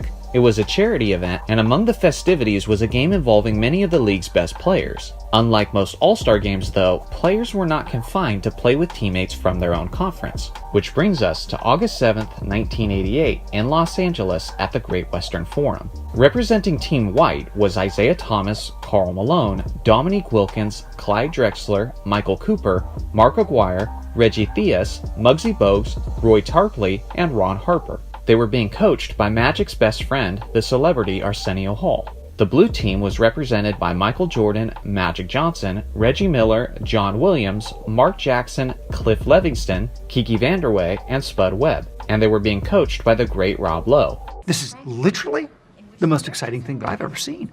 Now first, here's what you need to know about this game. There are two kinds of All-Star Game fans. The first is the fan that prefers a close, competitive, and defensive-minded game, and then there's the second fan, who prefers minimal to little defense in return for a game with as many flashy highlights as possible. If you are the latter of All-Star Game fans, then this game is for you. The game was extremely loose, fun, and highlight-filled throughout. There were a couple great defensive plays early on, but let's be clear, those were anomalies. Anyone who says old school players always took defense seriously clearly never watched the Midsummer Magic games, because the obvious priority was to get as many reactions out of the crowd as possible. Several players excelled in that area more than others. Jordan had over 50 points with a number of fierce dunks and acrobatic layups. Unsurprisingly, Dominique Wilkins and Clyde Drexler were consistent crowd pleasers as well. On one particular play, Dominique dunked over Magic's back so hard that he nearly ended his whole career right on the spot. The score was back and forth throughout the game, but again, it wasn't the most competitive affair as both teams were scoring at a blistering pace. I just can't emphasize enough how insanely highlight-packed this exhibition match was, as it may have been the most dunk-heavy display from NBA stars that I've ever seen. One of the major highlights of the night was when the crowd was standing in excitement to see Magic Johnson go one-on-one with his all-time great defensive teammate Michael Cooper. At the end of the play, it was Magic who took home the bragging rights.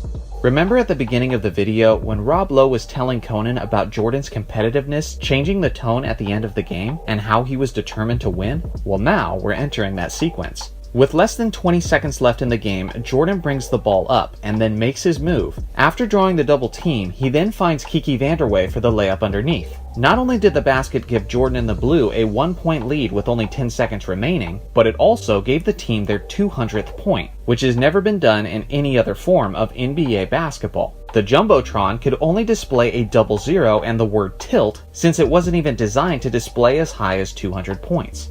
Now it's Team White's turn. The ball gets inbounded and is given to Dominique in the post. He drives baseline and hits a very difficult layup to put his team back up by 1 point with only 5 seconds remaining. Now it's back on Jordan's shoulders. The ball is inbounded to him, he drives towards the middle, and he's fouled from behind while attempting a jumper. With only 2 seconds left, Jordan would proceed to the free throw line and knock down a pair of clutch free throws once again to put the Blue back on top. Now Team White gets the ball back with only 2 seconds to shoot and a chance to win this epic game. It all comes down to this. But, believe it or not, there is actually no available footage for the ending of this game. What? No, seriously, I cannot find it anywhere. I've searched all over YouTube, all over the internet, everywhere, for hours, and I'm basically convinced that it doesn't exist. It's almost as if Michael Jordan had the tapes destroyed just so people think that his free throws won the game. What actually happened at the end of the game was a fall-away circus shot by the amazing Clyde Drexler, which he buried, winning the game at the buzzer. In all seriousness, if any of you have the final play of this game, or know where it can be found deep in the internet, post it in a link in the comment section and I will gladly pin your comment, that way we all can see it. These are some of the unofficial stats from this game. Michael Jordan obviously led the way for Team Blue, as he dropped 54 points, 7 rebounds, and 5 assists on 56% shooting. He was also basically living above the rim, as he entertained the crowd with at least 10 total dunks in this game alone. As for Team White, Dominique Wilkins led the way as he was going toe-to-toe with Jordan, which was quite common for the two stars during their primes. The human highlight film had 46 points and 9 rebounds on 66% shooting. The game-winning hero, Clyde Drexler, finished with 29 points, 8 rebounds, and 4 assists on 78% shooting. On a somewhat humorous note, this was Magic Johnson's annual event, but at that point, his team had lost every single year he participated, as he lost in 86, 87, and now 1988, making him 0-3 in his own contest. After this, he went on to lose in 89 and 1990 as well, giving him an 0-5 start before he finally won the event in 1992. Talk about being unkind to your host. There's no box score of this game, and there's still limited footage, but I still thought it was a rare gem that hardly anyone knows about, so I thought it was worth bringing to your attention. Game historically. That was a career-changing game, actually. It was in November of 1984, and Julius Erving and Larry Bird. Both teams were undefeated, and I'm the baby in the group. There's only 2 referees. I'm with a veteran official. And we do the first half. And the start of the second half, Dennis Johnson dives for a ball and crashes into my partner and breaks his leg. They carry him off on a stretcher, and I do my plea to both coaches. I get Casey Jones and I get Billy Cunningham, and I said, coaches, listen, I'm going to work for 2 men, but this is only going to be successful if I have your cooperation. Dick, you got it, no problem, everything is fine. Well, 4 technical fouls later, of course, as luck would have it, Larry Bird has an unbelievable night. Every shot he took, Irving is guarding him, and as every shot went in that Larry took, he went further back, and he kept on saying to Irving, aren't you going to guard me? Can't you do any better? I mean, he was the greatest soft-spoken trash talker I've ever met. Finally, it got too much, and I look up and I see them choking each other. On November 9th, 1984, the 2 favorites in the Eastern Conference were meeting up for their first matchup of the regular season, the defending champion Boston Celtics and the previous champions, the Philadelphia 76ers. At this point in history, Boston and Philadelphia had one of the fiercest ongoing rivalries, as the 76ers represented the old guard with their battle-tested veterans, and the Celtics were the youthful rising power in the conference. Every time these teams met up, an epic battle was expected, not just because of the immense talent on both sides, but also because of the intense physical nature of both teams. Now, this upcoming game on November 9th was nationally televised, and was one of the more highly anticipated regular season games of NBA history. Not just for the rivalry, the star power, and the fact that they had won the previous 2 championships, but it was also for the fact that both of these teams were undefeated. The 2 faces of the Eastern Conference, Larry Bird and Julius Erving, found themselves in a heated individual battle. Anytime 2 superstars clash on the basketball court is sure to garner attention, but it's something else entirely for those 2 stars to get into an actual heated fight. Now, up to this point, both of these superstars actually got along pretty well as friends, and highly respected one another's abilities. You wouldn't know it though, based on how things unfolded on the court. The game was now underway, and to the surprise of absolutely no one, the physical intensity was extremely high. Now, at this time in NBA history, only 2 referees were assigned to work each game. Famous referee Dick Bavetta was one of them for this game, but he was a relatively new NBA referee at this point, so because of this, he was assigned to ref the game with a more experienced veteran official, Jack Madden. Early into the second half, the Boston Celtics guard Dennis Johnson dove after a loose ball and accidentally slid into Jack Madden's legs. This collision broke the veteran official's leg on impact, and as a result, he had to be carried out of the game on a stretcher.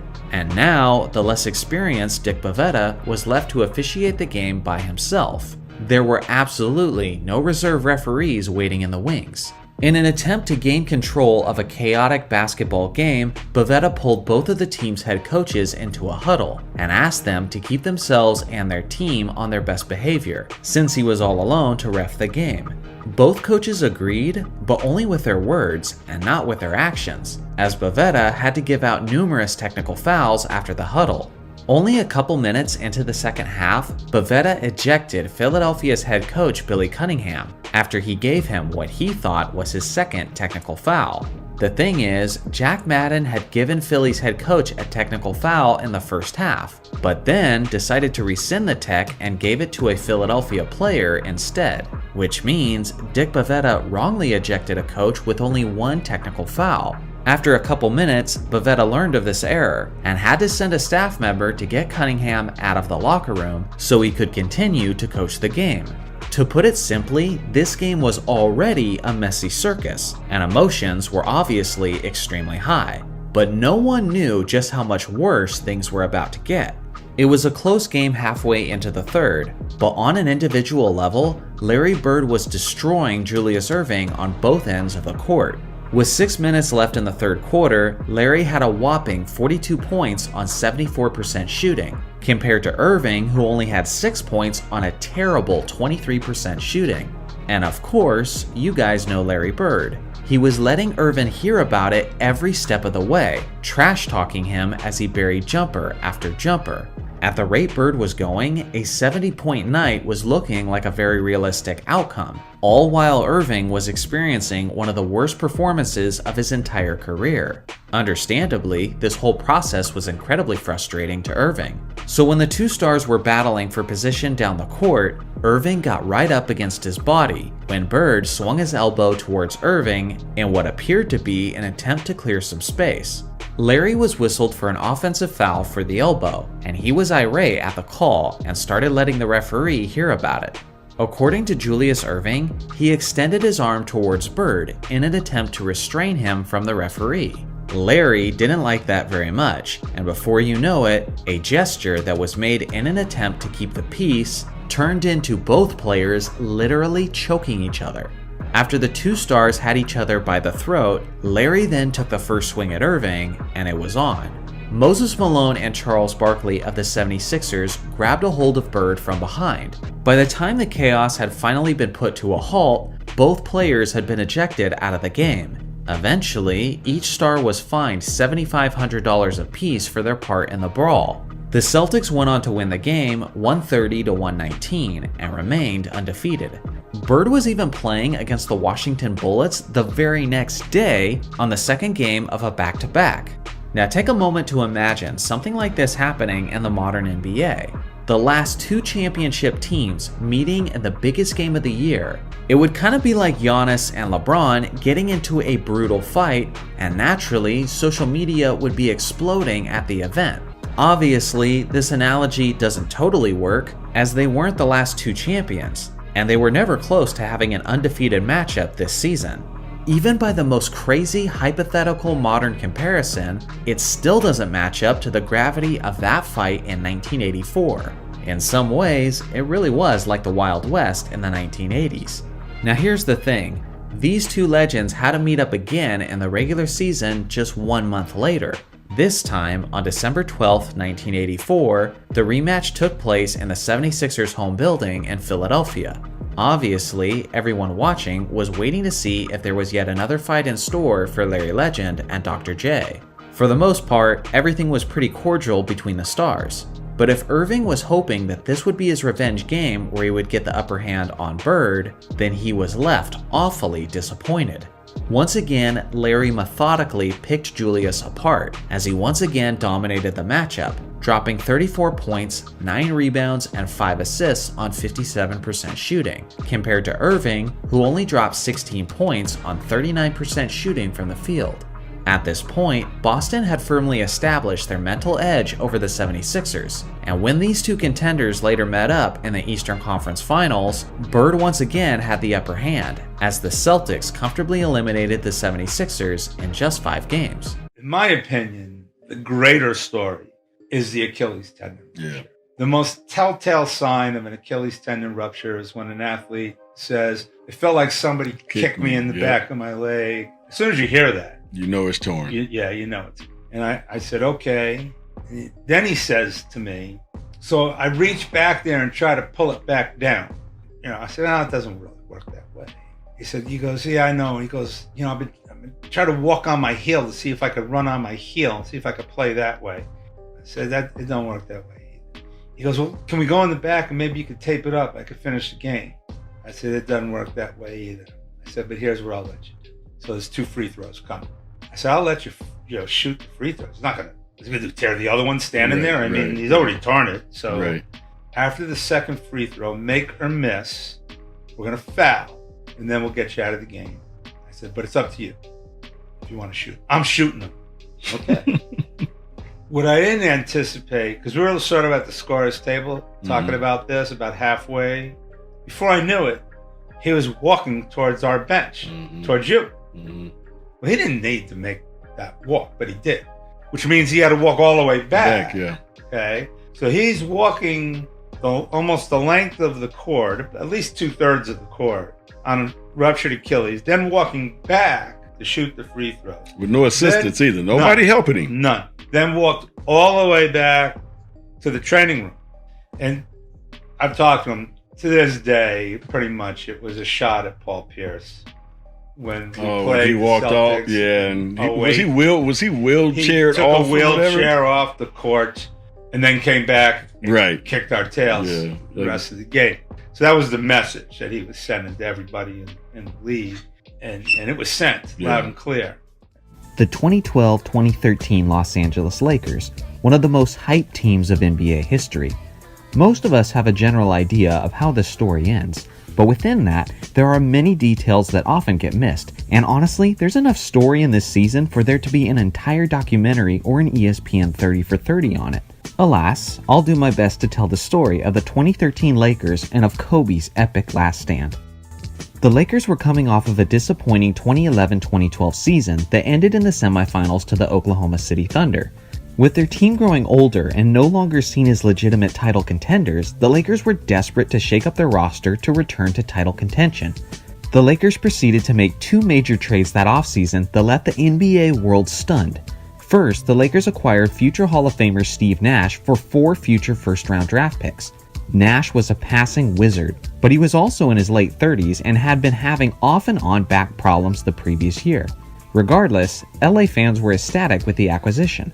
Next, the Lakers traded Andrew Bynum to land the big man, Dwight Howard. Dwight was already a 3-time Defensive Player of the Year and was widely considered as the top center in the NBA at this point. Howard was coming off of off-season back surgery though, and it was unclear how that might affect his performance. Even with some injury concerns, the Lakers were still one of the most hyped teams in the history of the NBA. With Steve Nash running the point, Kobe Bryant scoring, Metta World Peace shutting down the opponent defensively, and Pau Gasol and Dwight Howard dominating the paint, the Lakers seemed almost unstoppable. Many experts were predicting the Lakers to challenge the Bulls' 72-10 record, and a finals matchup with LeBron James and the Miami Heat almost seemed like a foregone conclusion. It was a very happy and exciting time in Los Angeles, that is, until the games actually started. Head coach of the Lakers, Mike Brown, was running the Princeton offense. It was an offense that obviously originated at Princeton University as early as the late 1930s. It's a system that relies heavily upon screens, motion passing, and backdoor cuts. It was an interesting strategy, considering that it was unfamiliar to veteran players and it was also so rarely seen in the NBA, but Mike Brown thought it would be the perfect system for this squad. Unfortunately, what seemed good in theory did not translate to the court, and LA started the preseason just 0-8. It was the preseason though, so the players downplayed those results in interviews. The real games began, and the Lakers started the regular season 1-4, and just like that, Mike Brown was fired. Now you know expectations are high when your brand new head coach only makes it 5 games into the season before he loses his job. The Lakers team had bigger issues though. They were slow, old, and clearly unhealthy. Dwight Howard's back surgery didn't allow him to have the same level of athleticism as before. Steve Nash had off and on injuries to go along with his ever-lingering back problems, and Metta World Peace was growing slower with age and was unable to stretch the floor on offense due to his inconsistent shooting. Assistant coach Bernie Bickerstaff took over as interim head coach, leading the Lakers to a 4-1 record during his short tenure. Meanwhile, the Lakers management searched for the head coach of the future. With the search underway, rumors began to swirl that a familiar face was the frontrunner for the position. 11-time NBA champion head coach Phil Jackson seemed to be a lock to land the job. Phil was initially offered the position, but asked the Lakers organization to give him the weekend to make his decision because he was unsure if he could make the commitment physically. Phil had come to his conclusion and was prepared to tell the Lakers on Monday morning that he would be accepting the job. According to Phil, he received a call on Sunday close to midnight from Lakers general manager Mitch Kupchak, notifying him to cancel their meeting since they've now selected Mike D'Antoni as their new head coach. Lakers management said they believed Mike fit the team's personnel best, but the move was baffling. The Lakers passed on Phil Jackson, a coach who has a history of success with the organization, with Kobe Bryant, and with managing egos. A coach who has already demonstrated how to run a dominant offense with 2 big men in the paint. Instead, the team opted for Mike D'Antoni, a coach who has never made an appearance to an NBA Finals. A coach who has had a reputation for having no clue how to coach defensively and having a mentality of simply trying to outscore opponents. A coach who is famous for his 7-second offense, which revolves around speed and perimeter shooting, was now in charge of the oldest team in the league with 2 big men and no perimeter presence. And the one and only player in the starting 5 who can hit the long ball consistently also happens to be the one guy who was supposed to be doing all the distributing. You see, the idea was that Mike D'Antoni and Steve Nash rejoining forces would lead them to replicating their glory days of the Phoenix Suns offense in the mid-2000s. Yep, that's right. The Lakers put all of their eggs in the basket of an underachieving head coach and an injury-prone 39-year-old point guard. Just days after Mike D'Antoni had been hired as the Lakers head coach, Phil Jackson was asked in an interview how he thought Mike would do in the role, and this was his response. Mike, with the right personnel, is a great coach. Okay. You know, and this personnel really wasn't quite fit for Mike's coaching style. Tell me why. Well, he likes a three-point shooting group of guys. He likes 2s and 3s in the corner. His great guard, Nash, was on the team. Obviously, Steve's a great guard. He can distribute the ball. But that other big guy has to be they call it now a stretch 4. He has to be able to shoot 3-pointers. Yeah. Powell wasn't quite fit into that. Powell and Howard together. Okay. Too big, too much of a load for that post. And he doesn't really like guys in the post. He likes guys outside. How incredibly accurate this prediction was from Phil just goes to show how much of a brilliant coaching mind Phil Jackson was. Mike D'Antoni did move Pau Gasol to the stretch 4 position, resulting in frustration for Pau and him shooting a career-worst 46.6% from the field and a terrible 28.6% from three-point range. It came to a point where Mike was at such a loss of how to successfully run this offense that Mike eventually regulated future Hall of Famer Pau Gasol to a reserve role off the bench. Now, coaching decisions weren't the only things the Lakers struggled with this year. The players missed a grand total of 182 games due to injury, which includes games from Steve Nash's leg fracture, Dwight's torn right labrum, and Pau Gasol's plantar fasciitis in his right foot. To go along with these injuries was a ton of drama between the players. Dwight was receiving a tremendous amount of pressure from Kobe to play through his torn labrum due to the growing concern that the Lakers would miss the playoffs. This was just part of the issues between Kobe and Dwight that put a strain on their relationship. The issues were downplayed by the team though. An example of this was Kobe posting this photo to his Twitter page mocking the notion that there was fighting going on between the two players. The tension was undeniable though. Dwight's fun and easygoing personality was struggling to fit into the Lakers organization, and he never seemed to be fully embraced by the fans. The high expectations and demanding culture was taking its toll on Dwight. One night, there was a telling argument between Dwight and Steve Nash on the court. When one of the most lighthearted, positive, encouraging players in the history of the game is angrily yelling at you, you're probably not fitting in that well. Dwight was in a contract year and had the option at any point to sign an extension with the Lakers, but he wasn't doing that. The feeling was growing within the organization that Dwight wasn't only going to test free agency, but that he was also leaning towards leaving the Lakers. This had giant implications on two Lakers, the first being Kobe Bryant. At this time, Kobe was 34 years old. He was still playing at an elite level, but he had definitely lost a step or two of athleticism, and his days as an MVP caliber player were numbered. With his body aging, Dwight Howard likely leaving in the offseason, and Steve Nash on the verge of turning 40 at the start of next season, this meant one thing for Kobe. This would likely be his last chance to win a 6th NBA championship. A championship that would put him on the same level as his childhood idol, Michael Jordan. A championship to put him ahead of Laker great Magic Johnson and finally solidify himself as the greatest Laker ever. Kobe knew this was his last chance, and Kobe played like it. Bryant was in the MVP conversation even though his star-studded team was floating around the 8th seed of the playoffs. That's because everyone could see that despite everything this team was going through, Kobe was carrying the team through it. Despite all the injuries, despite all the drama, despite all the adversity, come hell or high water, Kobe was willing this team to the playoffs. The other Laker who had giant implications on him was none other than Mike D'Antoni. The Lakers had no chemistry on and off the court. Mike D'Antoni hadn't replicated his glory days in Phoenix, and the Lakers' offense instead was clearly inferior to other teams around the league. Pau Gasol was grumbling over his role within the offense, Kobe was among the leaders in minutes per game when he should have reduced minutes at his age, Dwight was discontent to the point of looking like he planned on leaving the team, and on top of all of that, one of the most hyped teams in the history of the NBA was on the verge of missing the playoffs. All of these things could be pointed back to Mike D'Antoni and his inability to coach this team. At this point, it had become clear to many spectators and to Mike himself that Mike D'Antoni was fighting for his job. If Mike was going to have any future with his team, this team had to make the playoffs.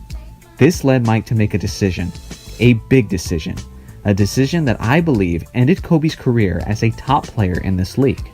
Mike was going to play Kobe every single minute of every single game if that's what it took to win each night. It was a risky decision considering Kobe's age and the significant amount of miles on his legs at this point, but Kobe agreed to the decision. At the time of this decision, the Lakers were 37-36 and just a half game ahead of the Utah Jazz for the 8th and final playoff spot. The Lakers won 3 out of the next 4 games, with Kobe raising his game to another level. He was doing absolutely everything for the Lakers, from the scoring to the facilitating to the hustle plays. Just 4 games into Kobe's new ridiculous workload, Ramona Shelburne, a senior writer who's been following the Lakers throughout her career, wrote an article about Kobe's insane amount of minutes and the risks involved. D'Antoni said in the article, "We're short-handed right now and we're playing it very tight. Normally this wouldn't happen, but we've put ourselves in a hole and Kobe is our best bet going forward to win games. He said he's going to retire after a year, so we're going to get our money's worth for 2 years. I don't know what to tell you." The decision continued to receive some criticism, but it was clear Mike was sticking with the plan and Kobe continued to grind, leading the Lakers to win the next 2 games over the Hornets and Trailblazers. And that brings us to April 12th, 2013. Kobe was on a tear, averaging 28.9 points, 8.4 assists, and 7.3 rebounds while playing 45.6 minutes per game during this stretch. This Friday night was another crucial home game against the young and upcoming Golden State Warriors. It would take everything from Kobe to get a win this night, because Steph Curry was on the opposing side and he was on his game this evening. After all the minutes leading up to this match, Kobe had described his body as feeling a little stiff to start the game. He played the entire first quarter, but didn't end up scoring his first points until the second quarter, and then he began to hit his groove. For every difficult shot that Curry was hitting, Kobe had an answer, refusing to let this game slip away. He played the entire second quarter. With 10 minutes left in the third, Kobe drove baseline and was met by several defenders. After the contact, he was on the ground bracing his knee. The stadium went silent as if their worst fears were being realized, and it appeared as if Kobe's body had finally taken more than it could handle. After a couple minutes, Kobe walked it off and remained in the game, as the entire building took a sigh of relief. 6 minutes left in the third quarter now, and again, Kobe attacks the basket and comes up limping. This time, it was his right ankle. Red flag after red flag, indicators that this load is too much, but Kobe fought through the pain and remained in the game without missing a minute. Into the fourth quarter, with Kobe and Curry continuing to trade baskets, the Lakers found themselves down by 6 points with just minutes left. Then, Kobe hit a clutch 3 to make it a one-possession game, and the crowd was going nuts. The Lakers get a stop and Kobe again has the ball. Harrison Barnes is all over him, and then Kobe does what he's done so many times and buries another clutch 3 right in the defender's face. The crowd erupts, and the look on Kobe's face is sheer determination, which leads the Lakers commentator Stu Lance to say, "The Mamba is looking like the Mamba." I remember watching this game live, being in awe and appreciating vintage Kobe in the latter years of his career. The Warriors score again. Kobe has the ball and makes a cut to the basket, and then he goes down. The crowd waited patiently for Kobe to jump back up and play through it like he had time and time again, but this time it was different. He said he knew his Achilles was torn. As he was sitting on the floor, Kobe then did the most Kobe Bryant thing he's ever done and tried to force the Achilles to reattach itself by rubbing the wounded area. It obviously didn't work. Kobe knew his season was likely done, but on this night, his job was not yet finished on the court. At this point, Kobe had fought through so much and had pushed through so much adversity, but he had one more fighting effort to make. Kobe had to shoot 2 free throws. If Kobe's injury forced him to leave the game and he was unable to shoot these free throws, then the Warriors would have had the choice of which Lakers player they wanted to shoot the free throws in place of Kobe. With a terrible foul shooter like Dwight Howard on the team, and with the Lakers down by 2 points, with only minutes remaining and with the playoffs on the line, shooting the foul shots was the only option in Kobe's mind. He proceeded to gingerly approach the free throw line, with his face visibly trying to suppress the pain. Kobe proceeded to knock down both free throws and provide the last bit of help he would ever make for the Lakers at a postseason run. Kobe walked into the locker room with a torn Achilles under his own strength, once again demonstrating the proud warrior that he is. If you ask me, this was the true end of the Kobe Bryant we always knew. To Kobe's credit, he did make his return to the court, but from this point on, his career was plagued by injuries, and he never again played at an elite MVP caliber level. Although this was a sad and tragic ending to this season for Kobe, there was strangely a lot of beauty in it too. Kobe was always known as a warrior, and that's what he was this year as he carried the team and fought to the very end. The 60 points in his final game was incredible, but to me, this Achilles game versus the Warriors was the end of the Black Mamba. Kobe's career ended on a 17-65 team on a meaningless regular season game, but the Black Mamba's reign ended making his final stand on his last championship push, forcing his body to give everything it could, even to the point that it eventually broke down on him. Thanks to his efforts, the Lakers did make the playoffs that year. They were swept in the first round of the playoffs by the San Antonio Spurs. Dwight Howard left in the offseason, and Mike D'Antoni was fired 1 year later. There are many what-ifs when we look back at the twilight years of Kobe's career. What if the Chris Paul trade had actually gone through? What if the Lakers hired Phil Jackson instead of Mike D'Antoni? Phil Jackson was clearly the better fit for that team. If Phil was the one coaching those Lakers, do they win more games, resulting in Kobe playing less minutes and never tearing his Achilles? Did Kobe lose out on more elite years all because of this decision? I believe so, but we'll never know for sure. Let me know in the comment section what you think would have happened if the Lakers hired Phil Jackson instead of Mike D'Antoni, and also let me know how you think Kobe's twilight plays out if he never tears his Achilles. Thanks for watching as always, make sure to like and subscribe for more NBA content, and I'll see you guys in the next video.